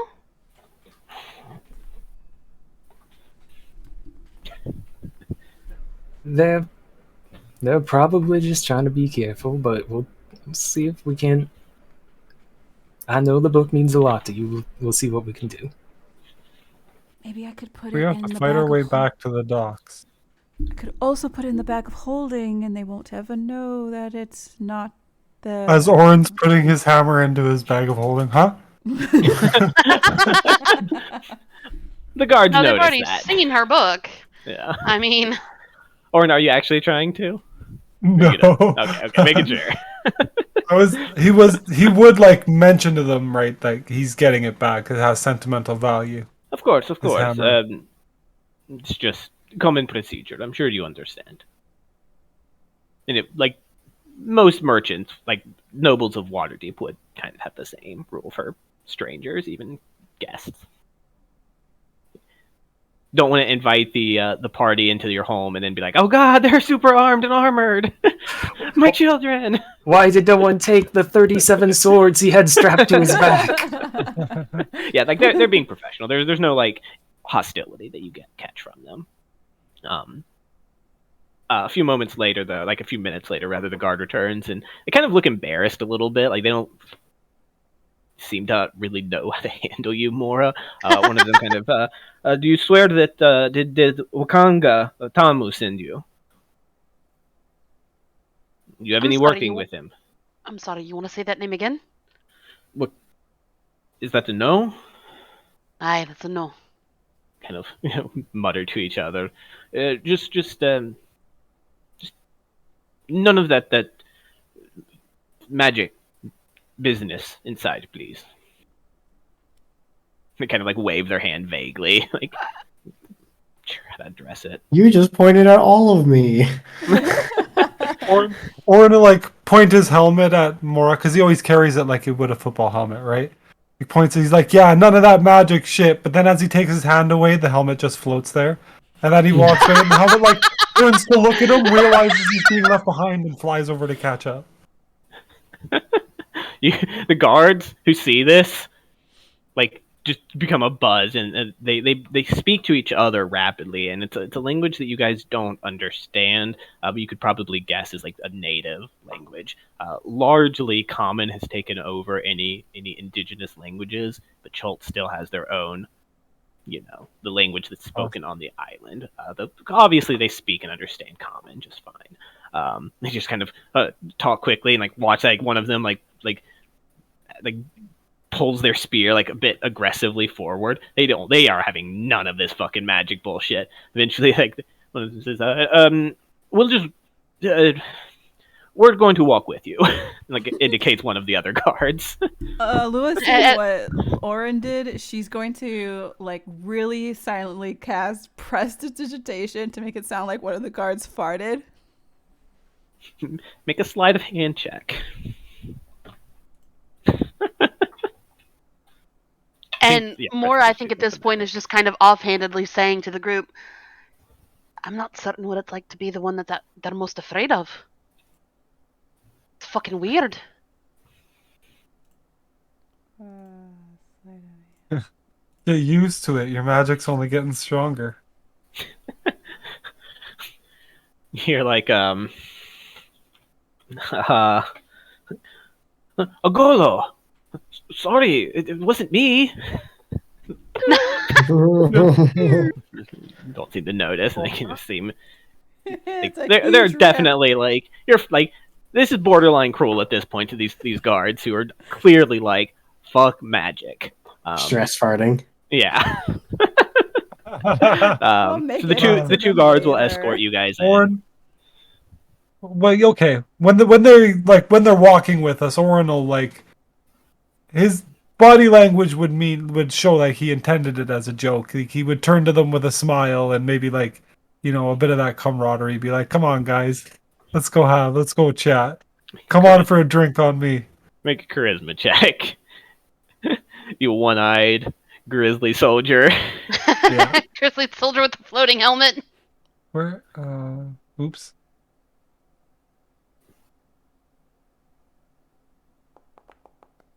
Okay, yeah, they kind of like you don't get the sense that they're like strictly speaking like holy fuck we're about to have to kill these people or anything like that. They're not sure how to handle magic users, and from this, in fact, you guys could probably gather that magic users aren't particularly common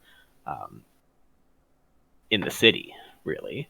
If you notice, Mora's not taunting them. But like they're not hostile. Like they're just like, what do we do? This isn't in the handbook kind of attitude. Oh, Lua feels guilty now. She'll be on her best behavior, even though she doesn't need like a tome to use magic. She can just look at somebody. The manner that you guys enter is lavish. Every bit, if not more so, than any of the villas Noble Manors in Waterdeep. Yeah, Noble Manors in Waterdeep. Certainly there's different types of wealth. You almost gather just from this particular person entering in it that the displays of like objects seems to have value to this person or to the decoration of it for this family. As you see like vases behind glass glass containers, gorgeous tapestries, elegant like statues and such lining the entryway of this villa. There's no servants that come up to greet you, though you do kind of see one like off to the side, just kind of like watching around the door and kind of like, oh shit, and kind of duck away, like they don't want to get like in trouble or something like that. There's no head servant that comes out here, like you would expect to see in Waterdeep.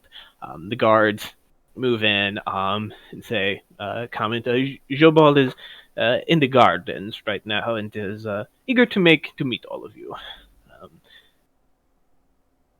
Don't do anything silly. Jobal, he used to be an adventurer. He isn't easy. Narrow to the knee.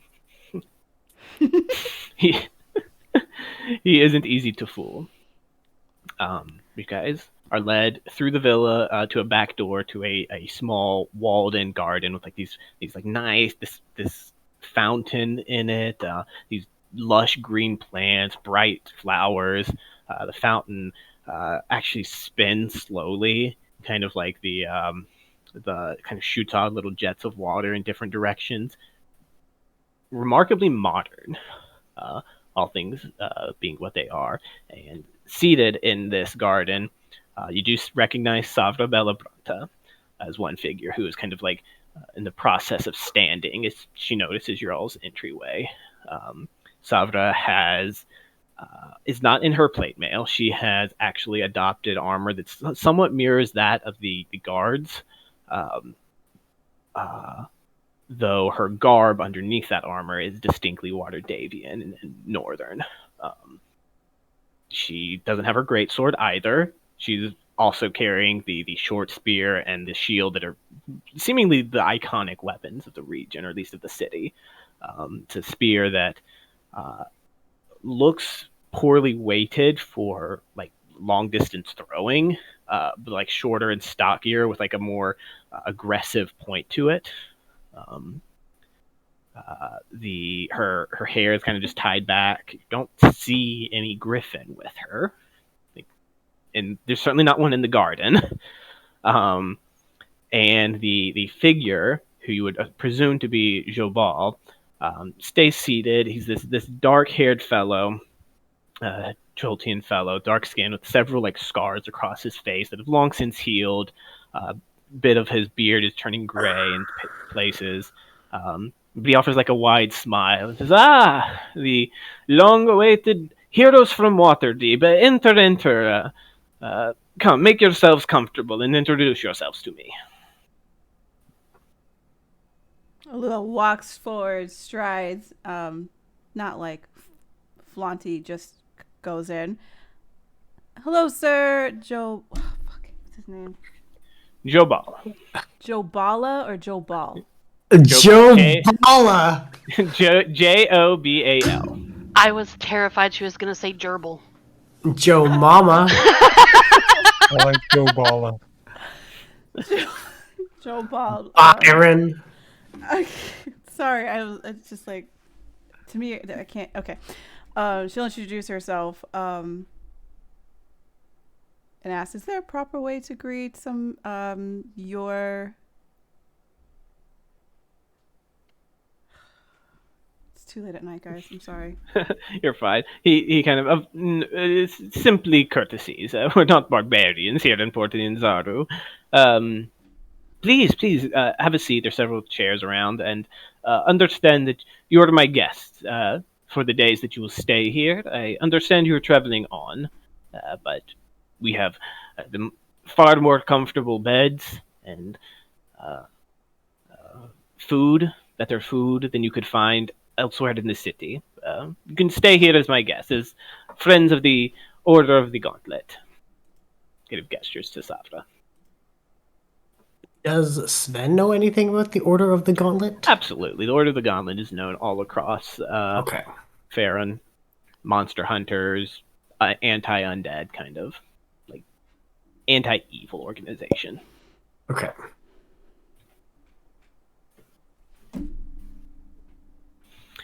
The conversation, anything in particular that you guys want to discuss with Jabal? Anything you want to ask him? Otherwise, it's just kind of... I think as we're all sitting down, Orin might mind link to Savra, be like, blink twice if you need help. She just kind of shoots you a look and rolls her eyes. Okay. No, Mora's probably the bare bones politest introduction, and then just like almost pissed off at the whole everyone's fucking around magic. Nothing's wrong with magic. Had to learn hard this magic. Look, gotta learn hard this magic. This garden, sorry, I can't remember if you described it. Is it purely a like vegetation? Is it like a fruit garden or vegetable garden in any sort? Like are they? It's like a tropical in nature. Yeah, very much tropical, like ornamental, pretty flowers. Okay. Doesn't at a quick glance seem to have any like utilitarian use. Okay. Yeah, I guess Sven might. I guess as people are making pleasantries, just do a little wander around and take in the garden. Does he notice anything noteworthy, like exotic plants or things that are maybe not local? Or make a nature check. Nature. Okay. Ooh, a 17. You notice the absence of anything maybe truly exotic. In most, or like particularly, you notice that there's nothing at all that would be considered poisonous in the garden, which is actually a bit uncommon. Like a lot of poisonous plants have very like gorgeous displays and stuff, and even things that are like mild, like not like that would give you a stomach ache aren't here. Right. Okay. It is a very safe garden. Seems to be. No, like medicinal plants of any sorts or anything. Nothing that is medicinal in the sense, like maybe things that could like fill out like an herbalism kit, but nothing that would be useful in like a more complex potion. Okay. Cool. Which again, with the 17, I'll say is a bit of an anomaly for the obvious wealth of this place. Right. Might very well be the most lavish place Vin's ever been. Mm-hmm. Possibly. Maybe. Flashback to 3 years ago where he's just partying with royals in Cormier. Right. Yeah, besides, of course, redacted. Yeah. Yes. Yeah, I think the guards do just remain. There didn't seem to be any guards with Joel beforehand. But yeah, they're just kind of watchful. They're they're back at the doorway, just watching, kind of relaxing now that no crazy magic has happened. No helmets have started floating around. So is there anything you guys want to ask Jabal in particular? Any comments you'd like to make? Do you take him up on the offer of a place to stay? I mean, greatly appreciate it, and some of my companions might, but I'm going to sleep on the ship. Kind of gives you a weird look. Very, very well. I mean, does the crew normally go back to the ship? Like, this is not Sven asking. This is like crew. I would think crews normally go somewhere, get drunk, and wake up where they wake up. Okay. When they're on shore. They'll be back and forth. They'll treat the ship like a landing pad, but if they probably make it a lot back, of like sleeping in alleys or underneath the table or where they pass out. Yeah, but like they stash all their stuff on the ship. So. Yes. Okay. Some of them will probably take rooms out just because there's like that. I just need to get the fuck away from people. But yeah, largely, most of them will keep the ship as a dock point. Yeah, plus like Oren's got his room there, his office is there, all of his. I guess Oren does have a nice room on the ship in comparison. Yeah, Oren isn't in a room with 5 other people on beds that half of which were broken by water elementals and had to be patched up. Yep. That's not to say he's not going to be at the tavern tonight getting smashed with the crew. Alright, No, so- sorry. He'll be at the officer's table. Alright, I take it by how your guards reacted. Not a whole lot of magic to be found around here. Why do you ask? Ball says. Hoping to see if I can't find a couple of spells I could find up there. This is your first time in Port Innsar, yes? Aye. The way the city operates, the way we keep it operational, is each of us 7, have a particular interests. Mine is in help provide exploring gear and guides into the jungle, which we'll speak of at some length. Kind of gives a broad grin. Magic in this city is relegated by Wakanga, a fellow named Wakanga Otamu. He's a Wakango forever. Wakanga Otamu. He's a interesting fellow, helpful certainly. If you have the opportunity, I would largely recommend you try to speak with him. And Yet you don't seem to trust him very much. Asked if I was working for him. I didn't. Moore's gonna kind of just like roll her eyes and let it go. Like, alright. He keeps his domain is magic. He's a spellcaster and some sort. The whole, bippity boppity bullshit, as they say. If you're interested in potions as well, him and his consortium handles any of the adventuring supplies in that regard. Mind ropes, canoes, things like that. If you're interested in weaponry or armor, and he kind of gives Katep and Orange like a very dubious, the fuck these guys thinking kind of look. You would want to speak with Akini Afa. She controls the weapons market, and some of her things are touched up by Wakanga. I said Wakanga. Wakanga. Wakanga forever. We all have in our head Wakanda, so. If you're looking to resupply your ship or other basic necessities, we all keep storefronts in the Grand Sue. Any more exotic meats and the like, it would be found at the Red Bazaar, though this is they tend to favor the more locals, and he kind of gives this apologetic smile. If you're out looking for jewelry or fanciful clothing, you'll have to speak with Xanthi's minions at the Jewel House. Xanthi's minions, is that what? Xanthi. Is that Z-A-N-T-H? Zhanthi. I'll post all these names afterwards as well. What about potions or As I said, healing? Consortium. I think he said Wakanga. Oh, was it? I thought Wakanga was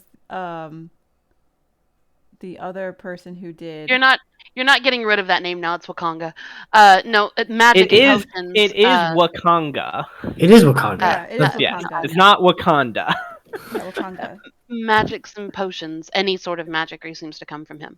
Oh, Yes. any magic. Okay, I thought it was just wizardy stuff. Insinuated. Yeah, boppity bullshit. He insinuated that there might be some enchanted arms or armament with Ikini Afa. Anything you were interested in other than what is the word? Components, the bat shit or whatever it is you bippity boppity use. You'd have to arrange a meeting with Wakanga. But I'd rather sat with that. But you're from the City of Splendor, yes? I've heard so many stories. I've yet to make my way up that coast. I'm afraid Port Ninzaru is but a humble destination compared to uh, such a jewel of a city. I hope you'll find your stay enjoyable, and there's events at the Grand Coliseum and races in the streets, and if you're not so gentle as your reputation as Northerners is, there's the Executioner's Run. I believe there's one scheduled in a few days, if you're staying so long. What is that? Now listen, I know I used to fight to get Chinny last time. Lay off. Executioner's Run, it's justice. He just kind of gives a broad grin.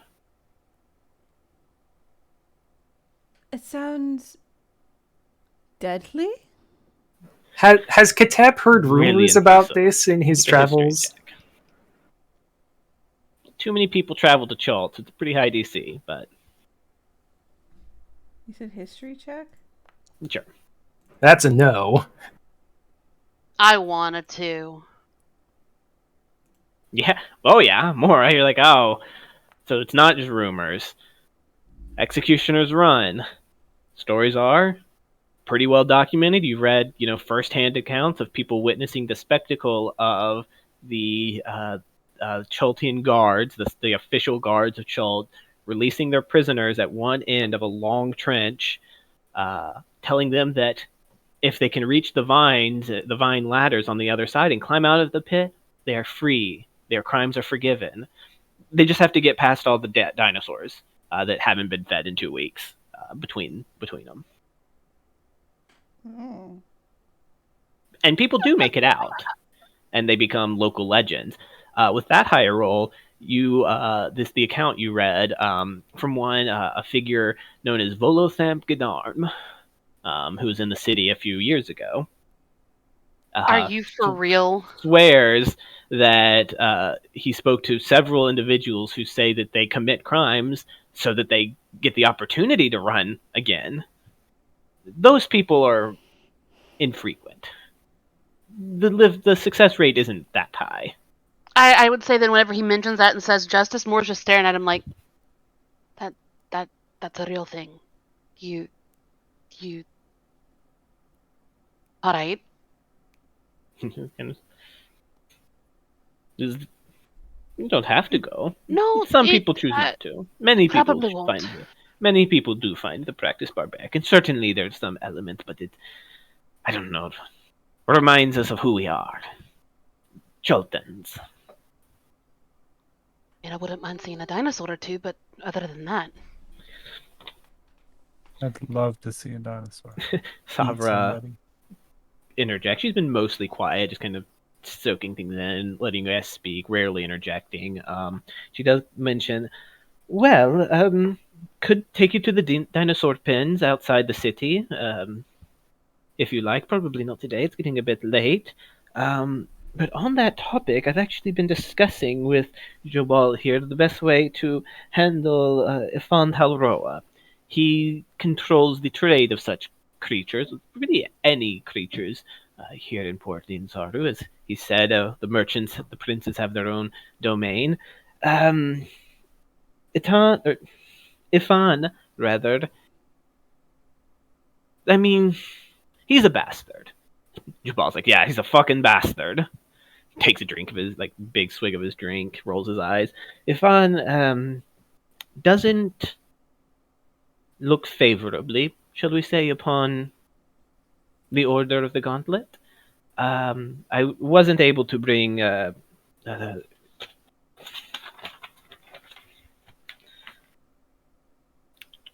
Griffinbird with. Kloptha with me. I think you could assume why. She just kind of waves a hand, just like a fucking chalt. Right. But I still always feel more comfortable fighting, or at least operating on the back of a beast. I've been trying to get him to sell me one. Not, I should say, common. They're not cheap by any means, but a a triceratops. They're magnificent beasts, credible in fight. They don't fly, of course. The flying creatures are more temperamental and tiny, but he won't come down to a reasonable price. Jobal tells me, however, that it's a well-known fact that Afan has connections with the Zentarim. And Moore just immediately looks right over to Alua like, all right, looks like you're up. You all having a connections inside the City of Splendor. I was hoping you could interject on my behalf and try to get it down. I'm willing to pay 700 gold, which is still expensive. Actually, Joe Ball would be the one cutting it. They don't sell ever for more than 500. It's outrageous. But if Fon's trying to sell it, Fon's hasn't budged down from 1,200, and I don't have that kind of money. Of course, if I'm going to be leaving with you, she kind of just trails off, like with the, unvocally asking if you guys would want to transport a triceratops. Are we gonna try? No, we don't need a triceratops. No. What if there's a baby Well, one? I mean, of course. Yeah, what if we just shoot it down while it's on the ship? I don't Did she have ride that a spell. velociraptor? Of a Velociraptor? Did she ride that instead? just to kind of approach this quickly, because it's going to be confusing to me. Velociraptors, how we know them from Jurassic Park, aren't velociraptors. They're a different named thing that I can't remember off the top of my head. Velociraptors are like the size of a chicken, and in D&D, they're that velociraptor. I'm going to stick with that because it makes it easier to look stuff up, like a big chicken. Just to throw that out there, there will be confusion, I know, but I'll get the list of dinosaurs later. I didn't quite get all of that arranged, but all right, she cannot ride a velociraptor. So, No, follow-up question. Could our boat physically support a triceratops? Triceratops like 2 tons? They're big. They're like they're big, but yeah, like it wouldn't have like it would be pinned up below decks probably. No, But it could do it. I mean, ships can transport horses and stuff. Triceratops are a little bigger, I think. They're the size of a few horses, but ships can transport a few horses easily. It sounds like animal cruelty, I'm not gonna lie. We have bags of holding. Wait, sure, we can have a dead triceratops in a bag of holding. No, wait, Oh my Alua God. just go turn over. Like, well, if One you go horn see in the the Wakanga guy and get that spell to make it go smaller. Enlarge and Shrink reduce on it only every lasts a hour? minute. Every minute? Yeah. Oh, wow. yeah, No. it's not happening that way. You want to? No. Savra kind of seeing your all's reticence. It's like, I mean, you don't have to if you don't want to. If it's not acceptable. Oh no! She want looks you to get the heartbroken. Deal. Oh no! No, I want you to get it.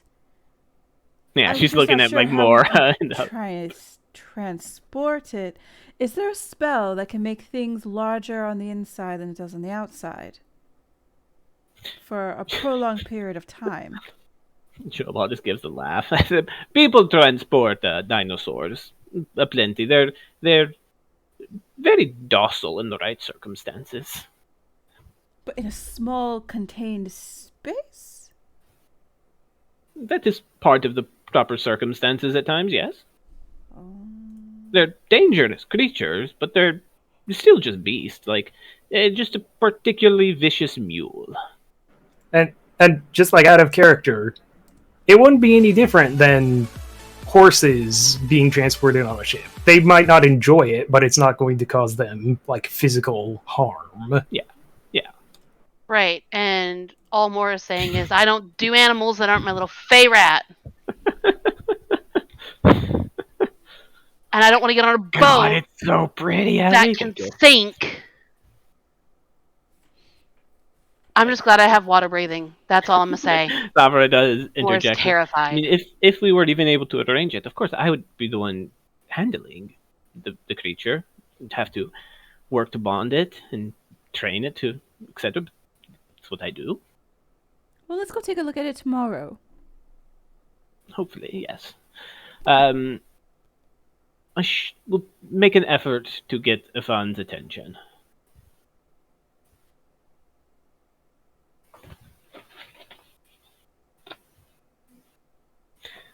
Well, any other questions about the city? No. I, Any the player, am places- drawing a blank. Any places that we should avoid or we really need to see? Don't travel outside of the city alone. And in fact, I wouldn't recommend it without clear purpose. The people are like any other people, which is to say, there's dangers, there's pickpockets, there's criminals lurking, ready to take advantage of people if they are given that opportunity. Stay within the walls, and you should be physically safe. Put your coin purse, secure it well, then secure it extra well, and then just decide, you know what, maybe keep it back at home and, just window shop and then come back with money, because the pickpockets are quite capable. Let me tell you, they are quite capable. They're quite. I got robbed. Not for much though. I'm not that stupid. As far as entertainment, the Grand Coliseum frequently has opportunities to witness a spectacle. The gladiator fights there are not supposed to be lethal. Sometimes I understand that people do die, but they have fights between beasts, which sounds enthralling, kind of terrible, but enthralling. There's the Hall of Gold, the Temple to Joaquin. They're the same thing. The bathhouses are freely made public by the priestesses of Sune, which I would recommend. The flowers only mask so much. Yeah, they do. Trust me, we've been at sea for like a week and a half. Otherwise, I will be honest. Port Ninzaru doesn't appreciate the arts in the same way Waterdeep does. It's a dangerous city. You might hear the alarm horn sounding. Would recommend not intervening. Probably just get in people's way. They have a system down, but I'm not telling you what to do. Certainly my instincts are to try to help, but I've had to temper them down. When you say that, is that from pirates or is that from? Yes, it is from yes. At this point, Jubal's kind of. I'm going to go attend to a few things that you finish up this conversation. Heads off. Pirates are a problem, but rarely. I mean, they don't really bother the port itself. Sometimes a few desperate folk will come by the jungle, but typically the dinosaurs or the undead come from the forest. We're more than aware that you have your way of dealing with pirates. We got to see one account of that firsthand. She kind of just gives you a stare. The guardian dragon turtle leveled the pirate ship on our way in. Yeah, I called him Jack. You guys kind of. Oh, so they weren't shitting me. Wild. My understanding is that the Guardian, I hadn't really believed they were serious. Doesn't handle everything, but like I said, the port is rarely bothered by ships. They've got this. They've got their defenses, shall we say? But there is. You'll notice that the city is incredibly clean. That's because they take all their trash out to a spot in the old city. Don't go down there. Don't deal with that. Don't interact. Don't look even. Just don't. Where's this old city then? You saw the two large ziggurats as you were approaching, and you did see kind of off to the southwest. You're in the southwest corner of the city itself. Just outside the gates are these two large stone ziggurats, kind of probably raised about 10 to 12 stories, which is massive by the scale. There's the Beggar's Palace marks the entrance to the old city, and there's slums surrounding it. It is where the initial Omnians settled. Omnites. I don't know the adjective for the people from Omn, who originally built the Port Nianzaru, but The Amen? that's the old city. Amish. It is very specifically not Amish. I think it's Omnite. I think, but otherwise, feel free to explore within reason. Be careful if you hear the sounds of eager or alarmed screaming and trampling. Get off the street. They race dinosaurs down the streets. Oh, that's awesome! Host did mention something about races. It's dinosaurs. I'd like to race. Yes. Of course you would. You don't? No! I don't want to Why get eaten. not? You'd be very good at it. Orden, I would leave racing to the professionals. It's dangerous. Who challenged Rez? About to challenge accepted. I'm scared for more in there. He doesn't say it, but you can see he's thinking about it. Yeah, in Katep's head, he's just going, well, Owen was going to get drunk tonight. Now I think he's going to be asking about how to race a dinosaur. Yeah, what kind of dinosaurs do they race? Dangerous ones. She kind of like her like humor, like you got this sense that like she's like a bit like showing off because you know that she is like an animal rider, right? Like she trained griffins and shit. She seems to have like, like, oh, I'm a badass because of it.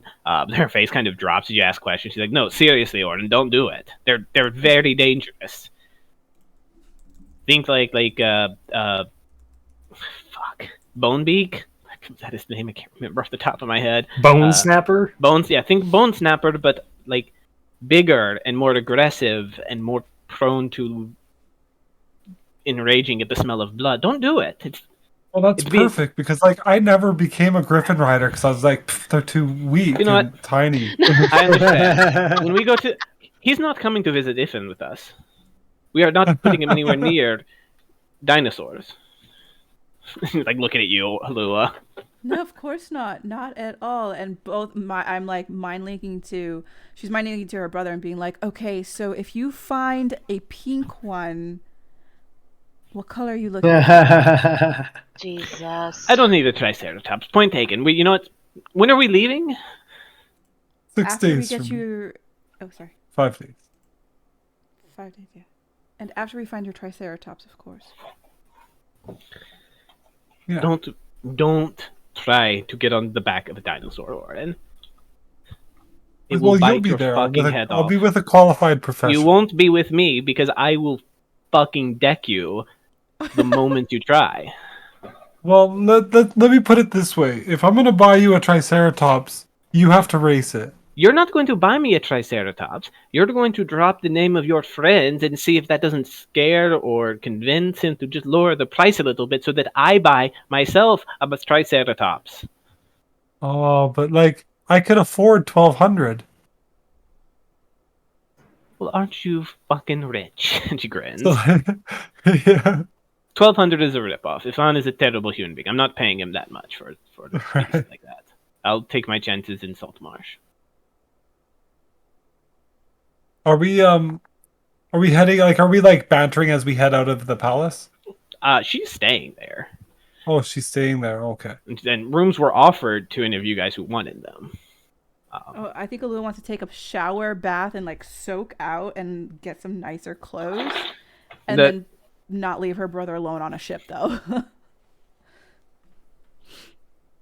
right.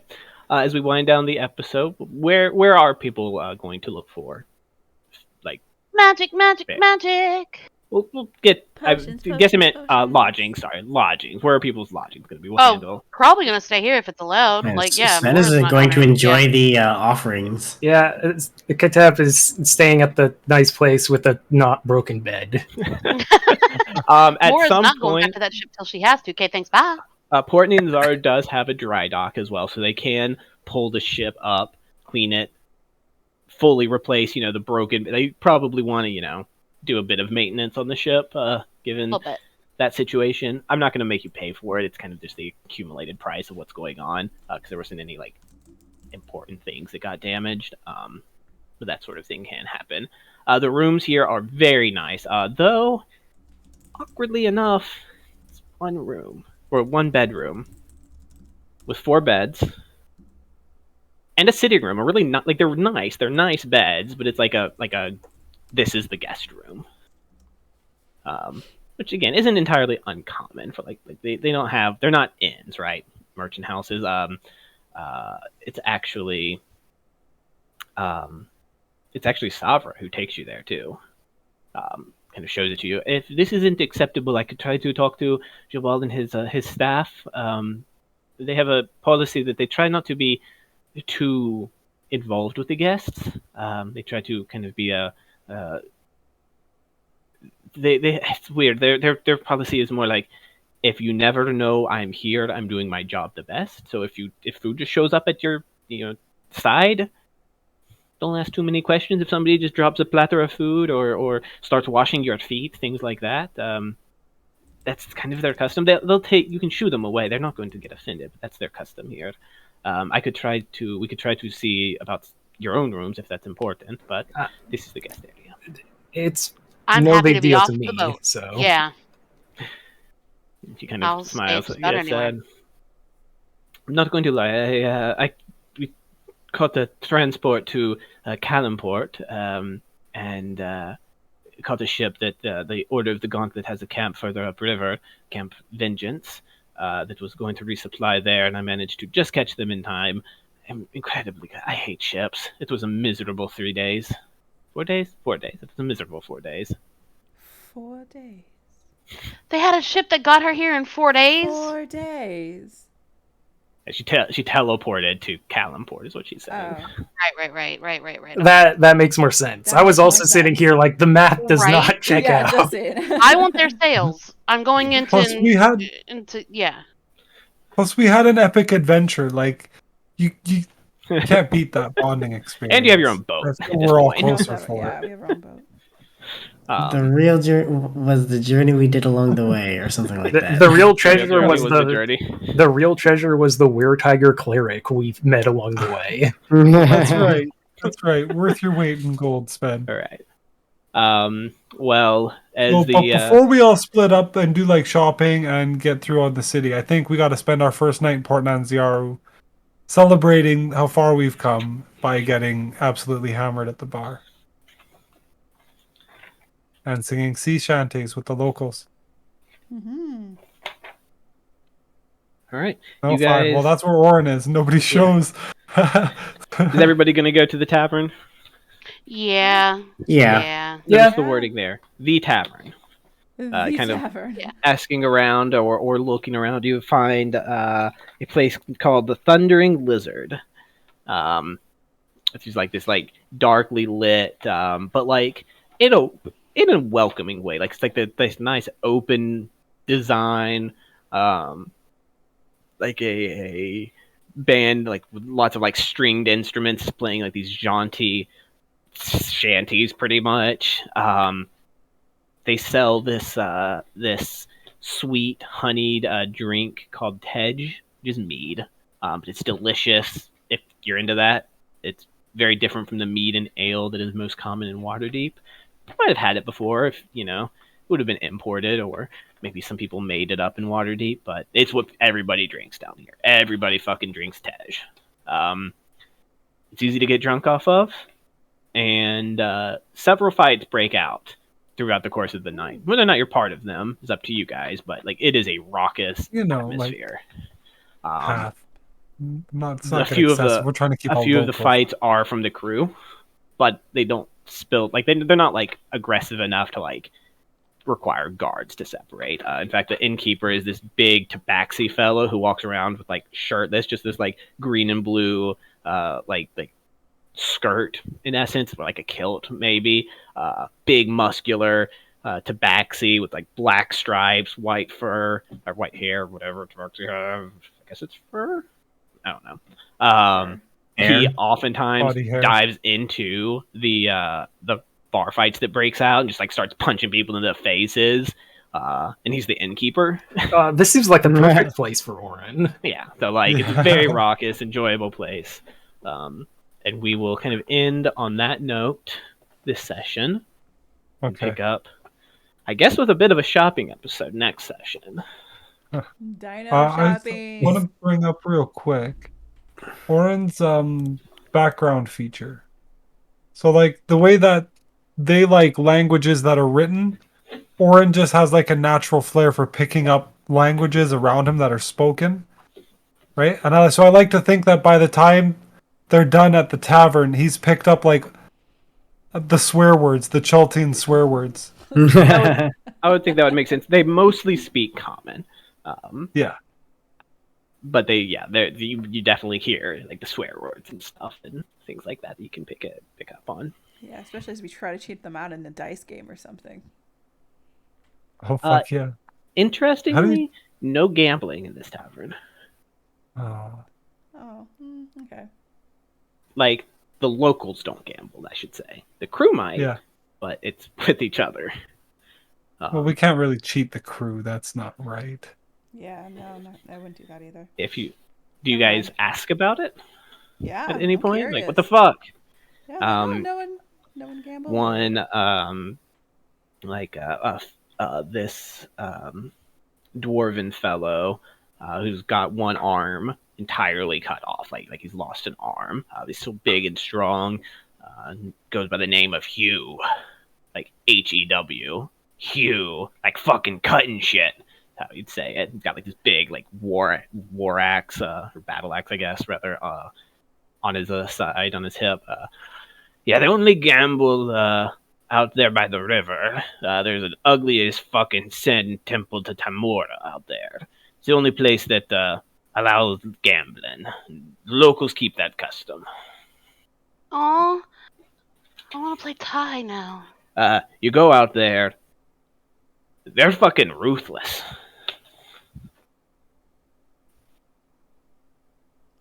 All right, let's go. But that's the explanation. Oh yeah, that sounds dangerous. I just like to have fun and socialize. I'm not good at gambling. I don't. All right, I'll see you there tomorrow.